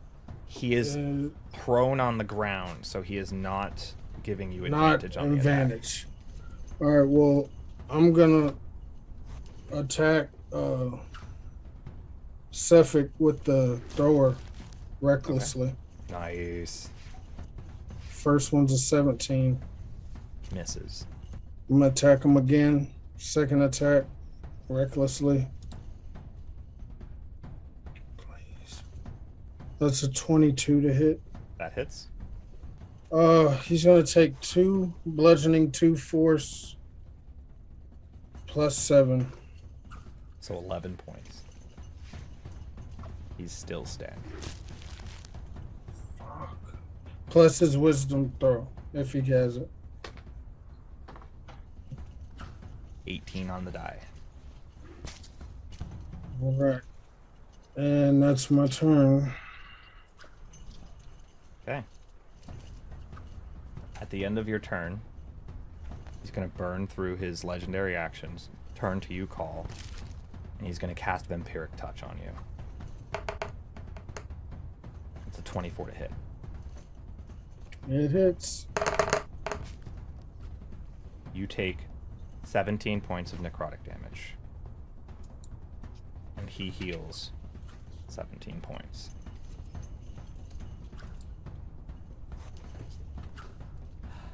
And we're going to go ahead and take our break there now that we're at the top of the order, as it has been 2 hours of combat. So everyone go hydrate up, take a break, take a breather, and we shall return shortly. We'll be right back, everyone.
we are back, everyone. Hello, hello, hello. Welcome back to the assault on Bryn Shander. We are at the top of the round. Alright, so Call, Farron, and Elena are going to be the ones that are going to notice this. You hear a deep, bellowing, "Ah!" and you see Drengir leap off the caravan and just smash his hammer into two cold light walkers that had made it past the wall, and he bellows. But that is his turn. It is the militia turn. They're going to take some attacks. Miss, miss. Miss, hit. Heck yeah, Drengir! Miss 20. Couple more cold light walkers. Fall to the militia folk. Baron, it is the top of your turn. You are at 1 hit point and prone on the ground. I'm gonna stand up, wipe the blood off of my mouth, even though I'm just caked. I'm gonna take a boxer stance.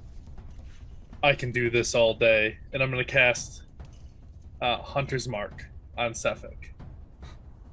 Okay. And I'm gonna punch, and we have flanking, so I have advantage on Yeah. these. Yeah, you do. All right, let's do some punching.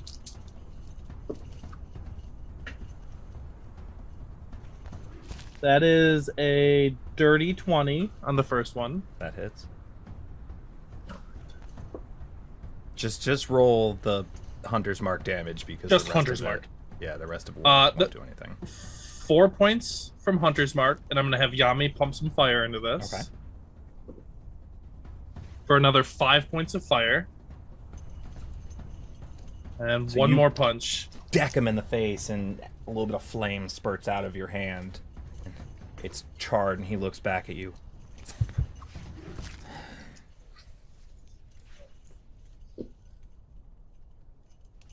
That's a natural 19 for a 27. Yeah. That hit. 26. Sorry, 26. For another 3 points of Hunter Mark damage. Just So you deck him in the face, and you give him an uppercut into the ribs. Call Farron is just housing. Anything else, Farron? that's I'm gonna tell Yami to come over, actually. I don't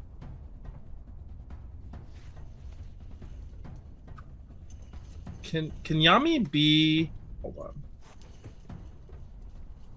There. That's better. Yeah, it's Sorry. it's. Here. Yeah. Make an Can he be in? athletics check for him? Yeah. Jump down the wall. Not bad. For Yami, that is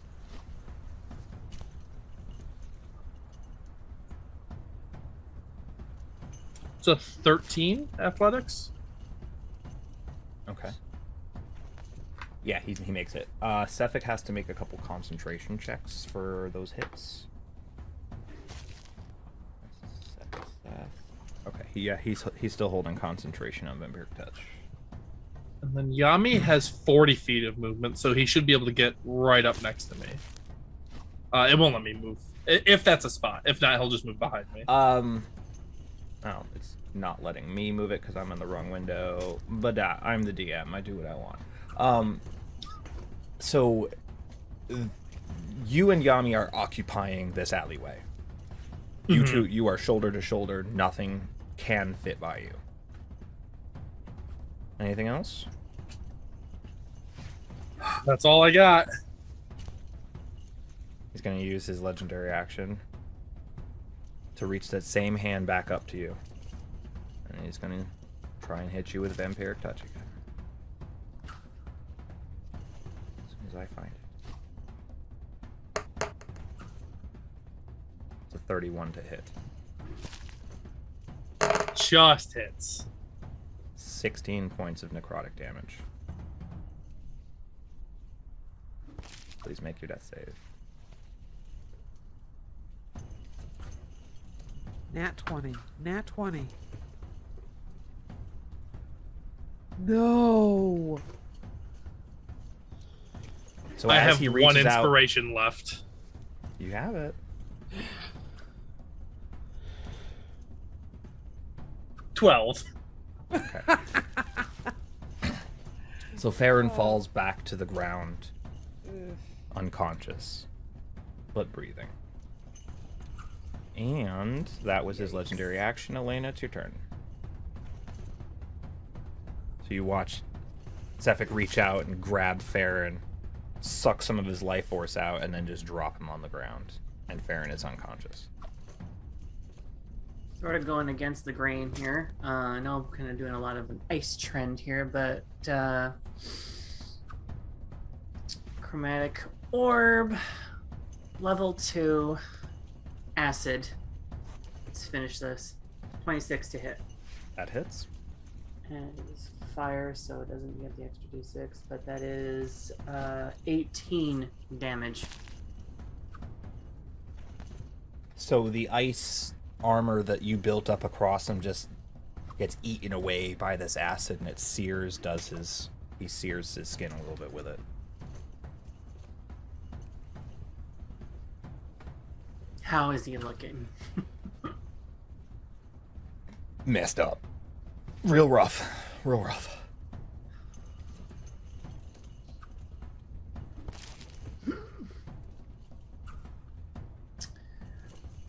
I'm gonna hold ground, not move. That's my turn. Okay. Zeke. He will also give Laurel some scritches. And then he's gonna walk away. Bonus Get on my action back. scritches. Did we decide if Zeke can understand Laurel as a crag cat? I think no, right? No, but I will allow you a free insight check to see if you can get the idea of what she's trying to hint at. Okay. Let's see. Laurel, make a persuasion with the crag cat's charisma. Oh, okay. No, use your charisma because you're a wild shape, you're druid.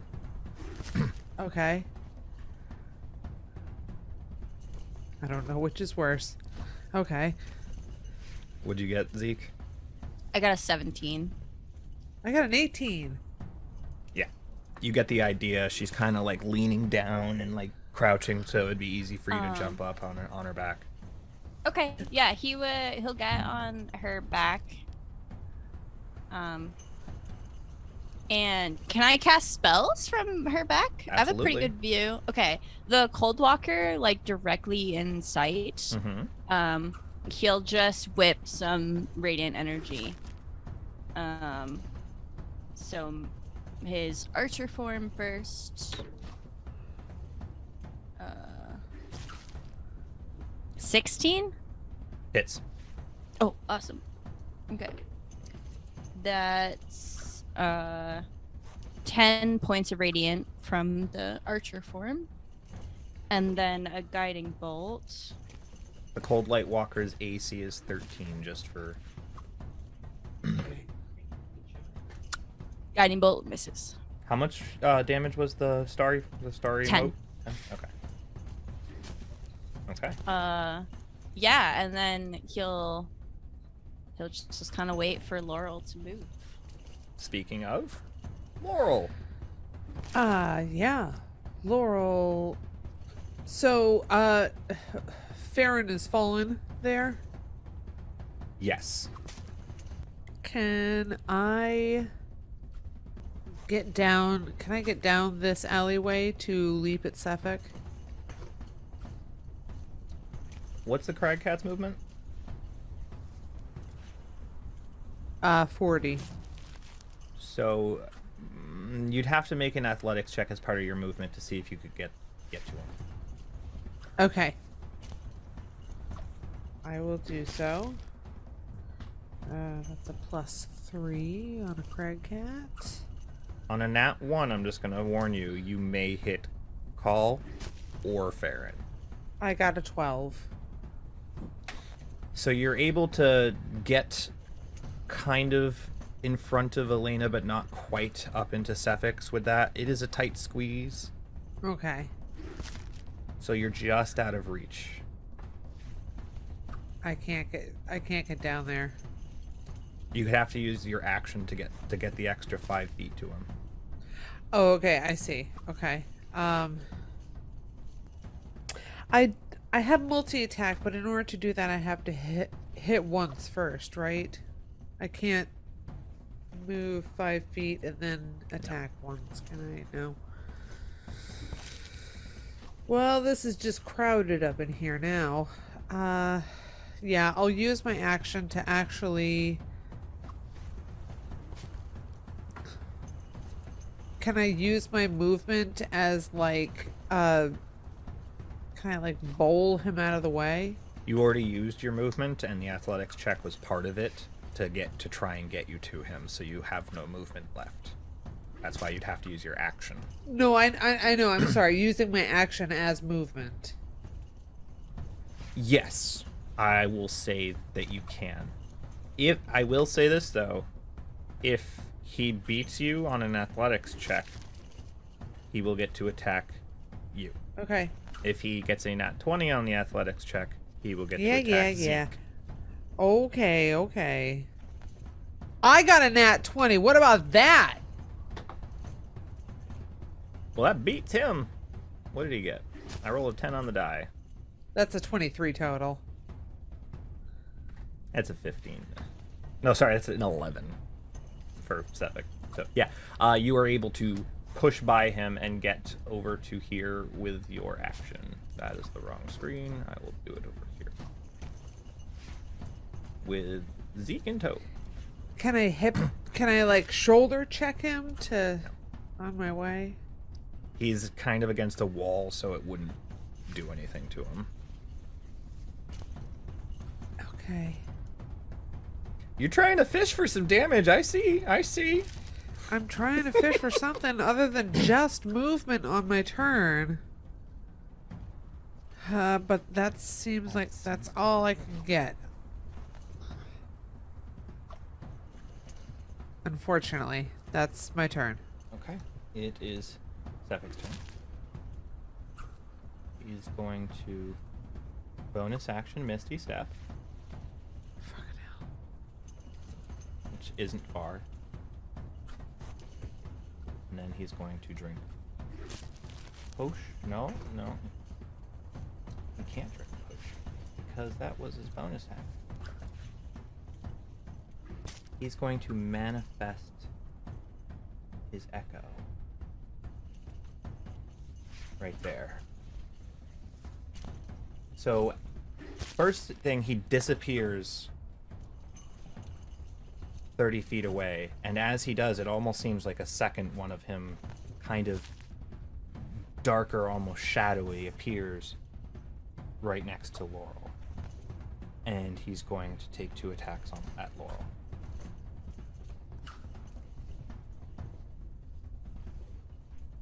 Actually, 1 at Laurel with the dagger, and 1 at Call with the scimitar. Dagger on Laurel, that is a 31 to hit. Yeah. You take 13 points of piercing damage Okay. and 5 points of cold. Halved to 2 for your ring. Call, he gets advantage because you recklessly attack. The 32 to hit. Do the effects of my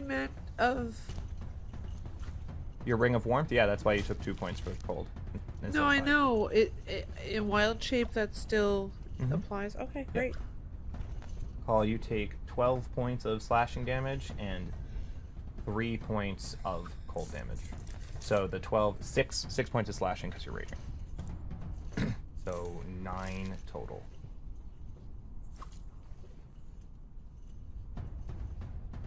And that is Cephix's turn. Call.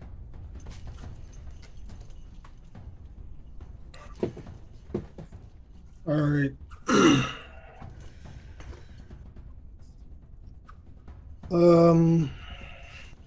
I guess Call's gonna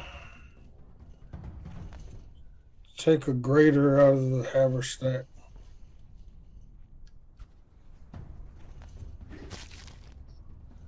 And so 44 plus plus 4. so that's 15. Okay. Healing. And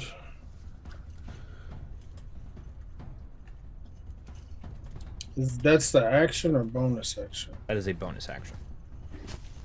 Okay.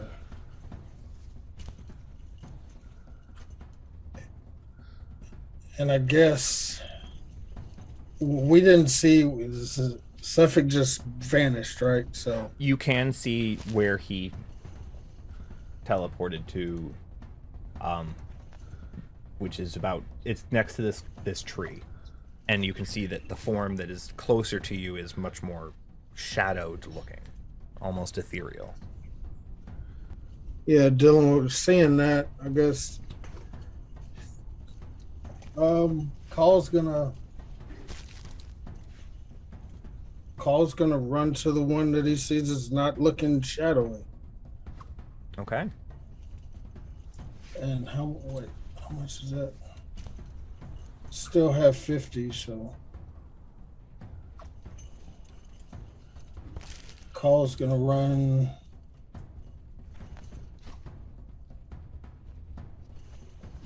Trying to keep him in check, I guess, right behind him. Okay. So as you run by this spectral version of Sefik, it still seems to have its focus on Laurel and doesn't attack you. He cannot use his reaction to attack through his shadow, his echo. Okay, bonus action movement. And he's going to start swinging with the thrower. Okay. And he's going to do this reckless. It's 24 to hit. That hits. He's taking 4 bludgeoning, 4 force, plus 7. 15. Is that 15? Yeah. Call. All right. You take a swing and you uppercut it into him. How do you want to do this?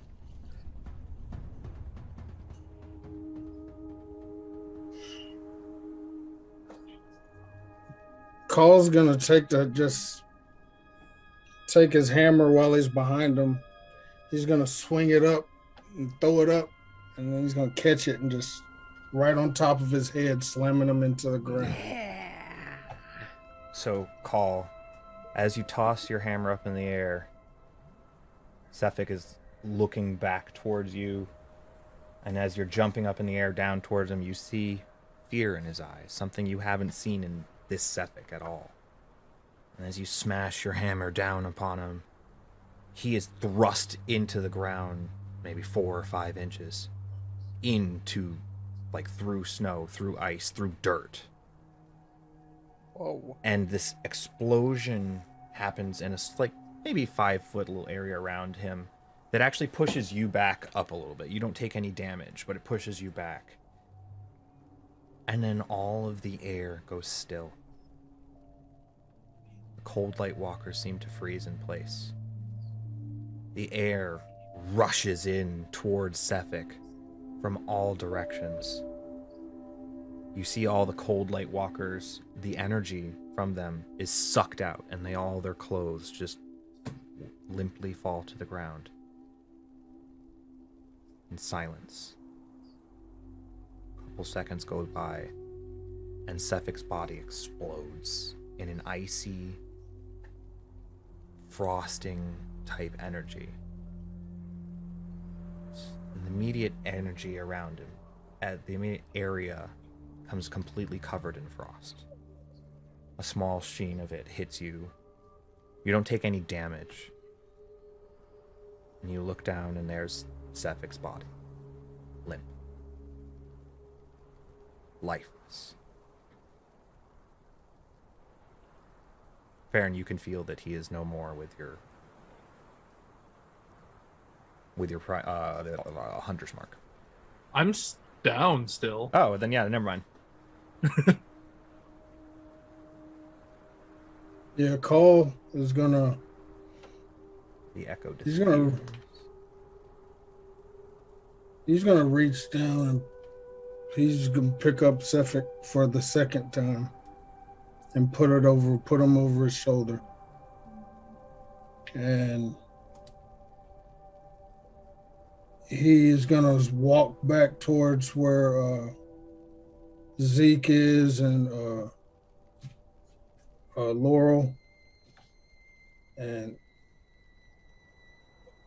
yeah, he's gonna try to just, while he's got him on his shoulder, I guess just try to hand a potion or something to Zeke to see if he can. Hey, Farron needs some type of help. Yeah, so Zeke will jump off the side of Laurel. I would like Farron to make another death save at this point. PM me the. He'll slide off the side. He'll grab the potion from Call and he'll shove it in Farron's mouth. Is it a greater potion call? Yeah, it'll be a greater. Okay, so 44 plus 4 healing to Farron. Do you want me? Who's rolling? You can roll. Zeke. Yeah, you can roll. So 40 you said? 44 plus 4. 12. Farron, you are Then- conscious. And then I'll just to be safe, I'll dump a Cure Wounds 3rd level into him. An additional 22. Jesus. That's not with my fancy chalice either.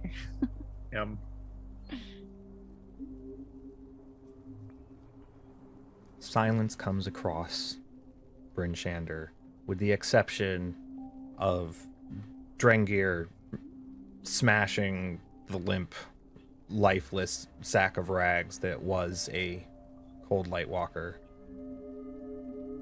The living militia folk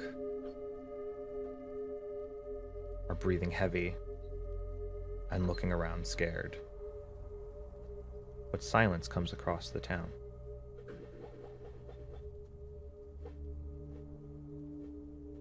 Yeah, Call's gonna. You can look hear at- Zelda.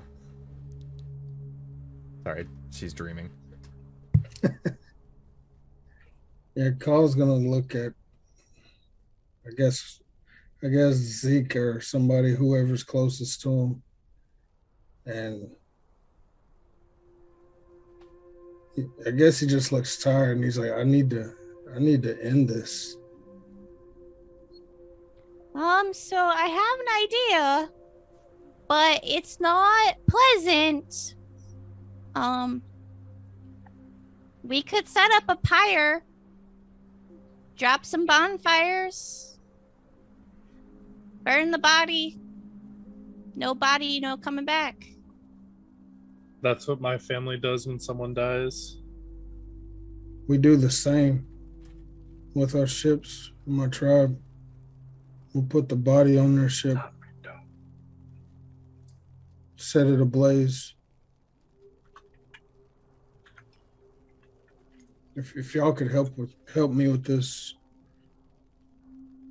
I'd greatly appreciate it. Yeah, wherever you want it to happen.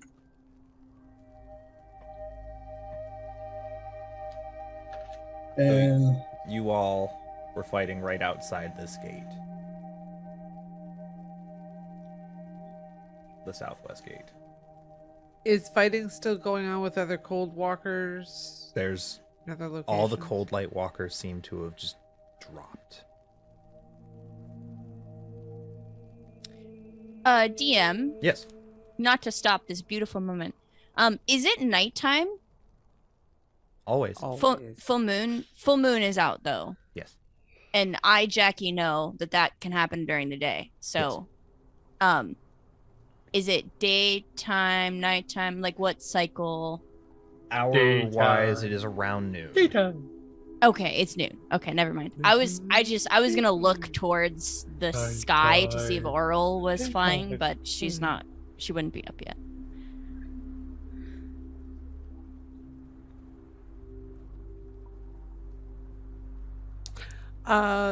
I shift out of Craig Cat.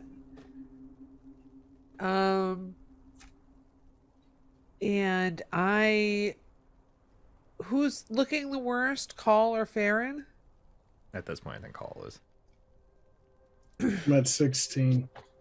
Yeah, Laurel, just places a hand upon his shoulder and offers a pat, pat, pat, and cure wounds at 3rd level. You gain 17 hit points back. Thank you. And Farron gets a cool 14. Thank you. Does anybody I search guess- the body? Call while he's got him. Burn does. it. He does start going through his stuff, see if there's anything on him. Make an investigation check with advantage, because I would say you all are kind of there. I swear to God, if there's a letter, Another one. I'm gonna cry. I'm not emotionally ready for this.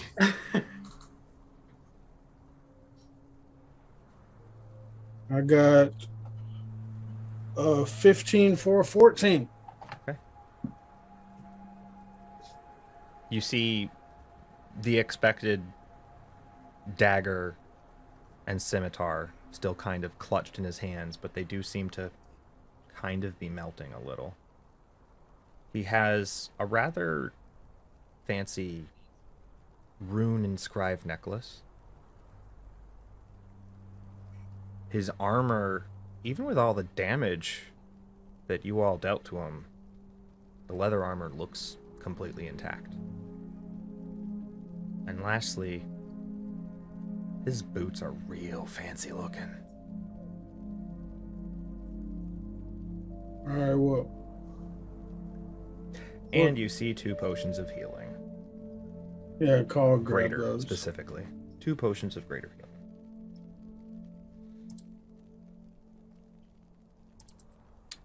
Well, Call, he would. Is there a polite way to strip a dead body? No. No, I didn't think so.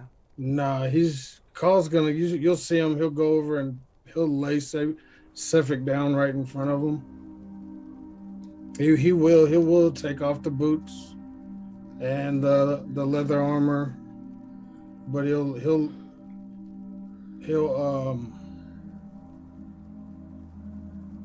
take his weapons and he'll just lay them across his chest.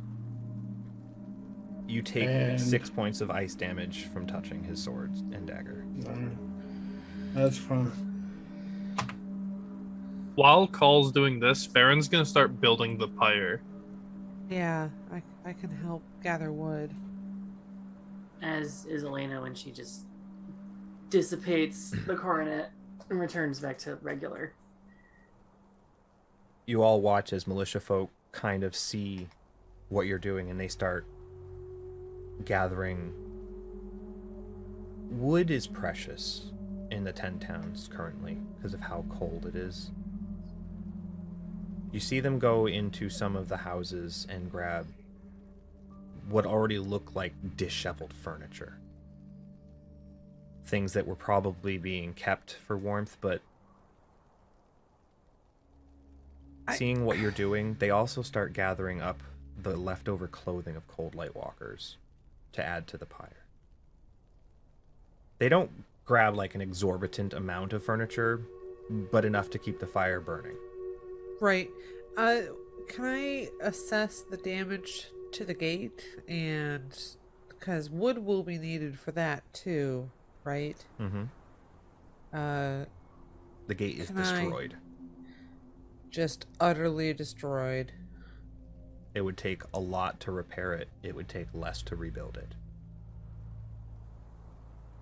Can I druid craft some twigs?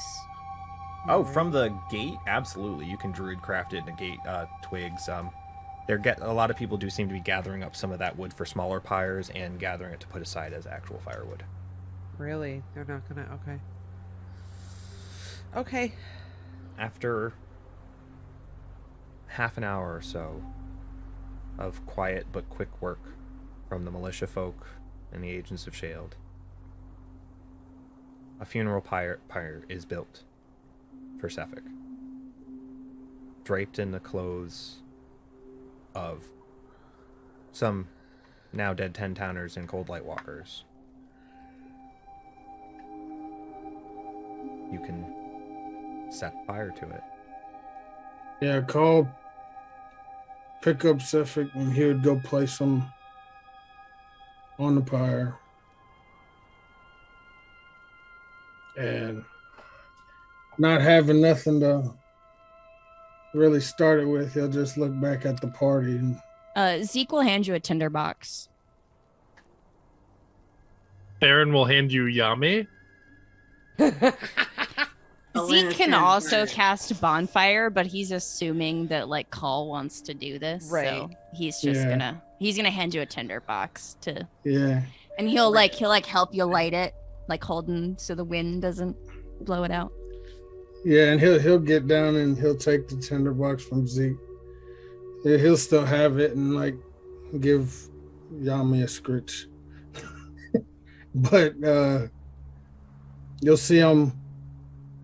He'll go put the tinderbox where it can start to catch flame, and then you just see him sit down and watch while it, like, a couple steps back, but he sits down right in front of it and just watches as it catches fire.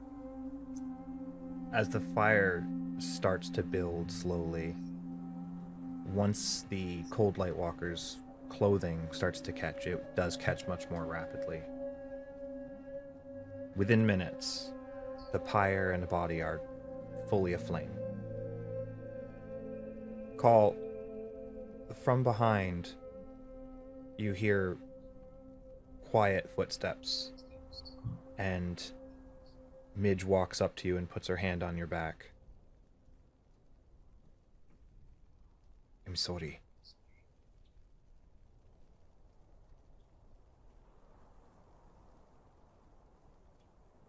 Yeah, Call just puts his hand on top of Midge's and kind of just hangs his head. Losing a friend is very difficult. Losing one this way. I can't imagine what you're going through.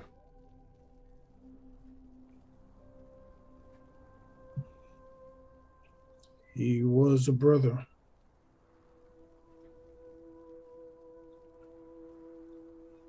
We went through a lot.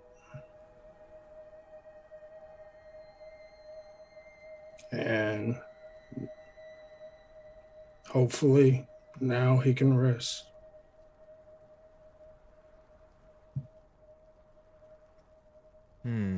Anybody that would like to could make a religion check.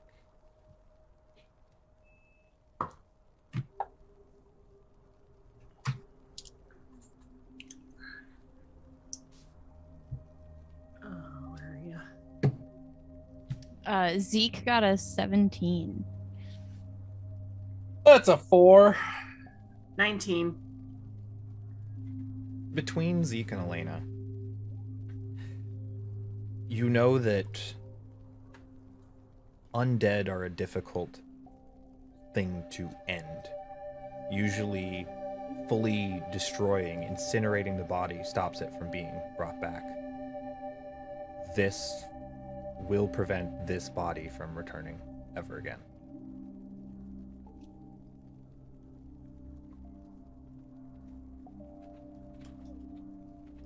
He's at peace. Finally. Yeah, I think Call doesn't say too much more. He just stares at the flames. For hours, the pyre burns. 10 towners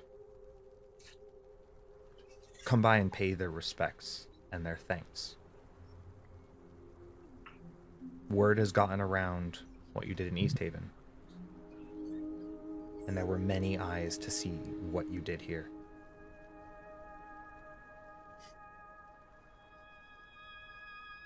It is a very solemn day, as you just put down and laid to rest somebody you thought died long ago.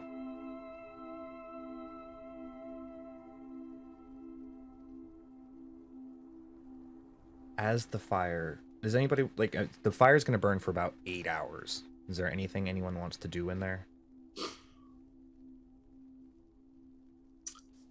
I just want to watch Call. I want to keep an eye on our surroundings and watch Call. Layman does need to heal up a bit, so. You can take multiple short rests if you need to heal up, gain anything back you can get with that. Awesome. Laurel stays by the fire for the full 8 hours.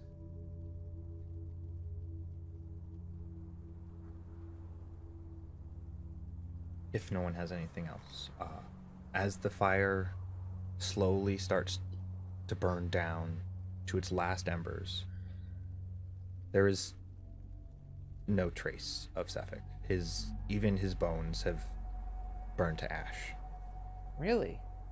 It is a hot fire. Clothes Okay. burn really hot.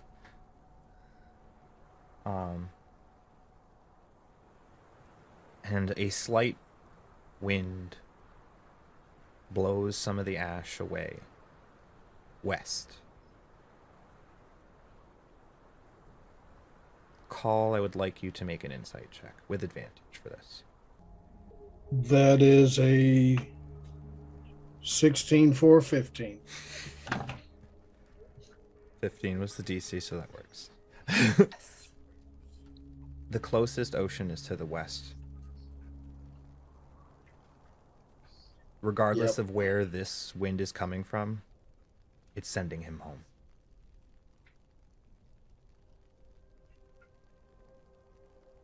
The Yeah, I last think- embers go out.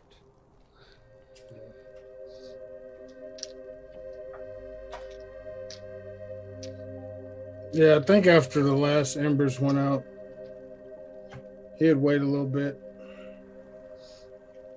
And he would taking something, he would scoop up a little bit of the ash.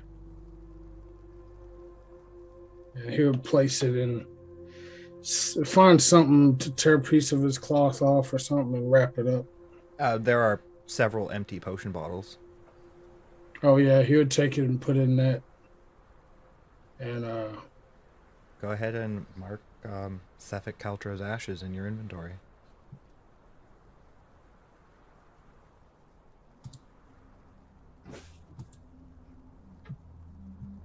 all right. DM, Yes. just as a note for you, Zeke would definitely stay up to see the light show tonight. Okay. He has a feeling something is going to be different. So We may not get to that this episode. that's fine. I'm just a note. So as Call gathers Sefik's ashes and the last embers have died out, that's where we're going to end this episode. Zeke, you are level 6. Hey, what do I roll? What is my That is mid a die? D8. D8. 8. That's an 8 on the die. Yay! So Zeke has joined the rest of the agents at level 6. And that was crazy.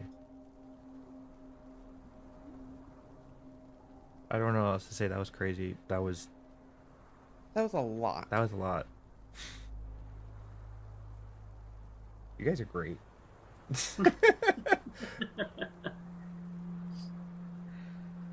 Woof. Wow. Yay, he's dead. Yay, I guess. Yay. Now what? Now the bubbleback whale. I was aiming for that queen. Macretus.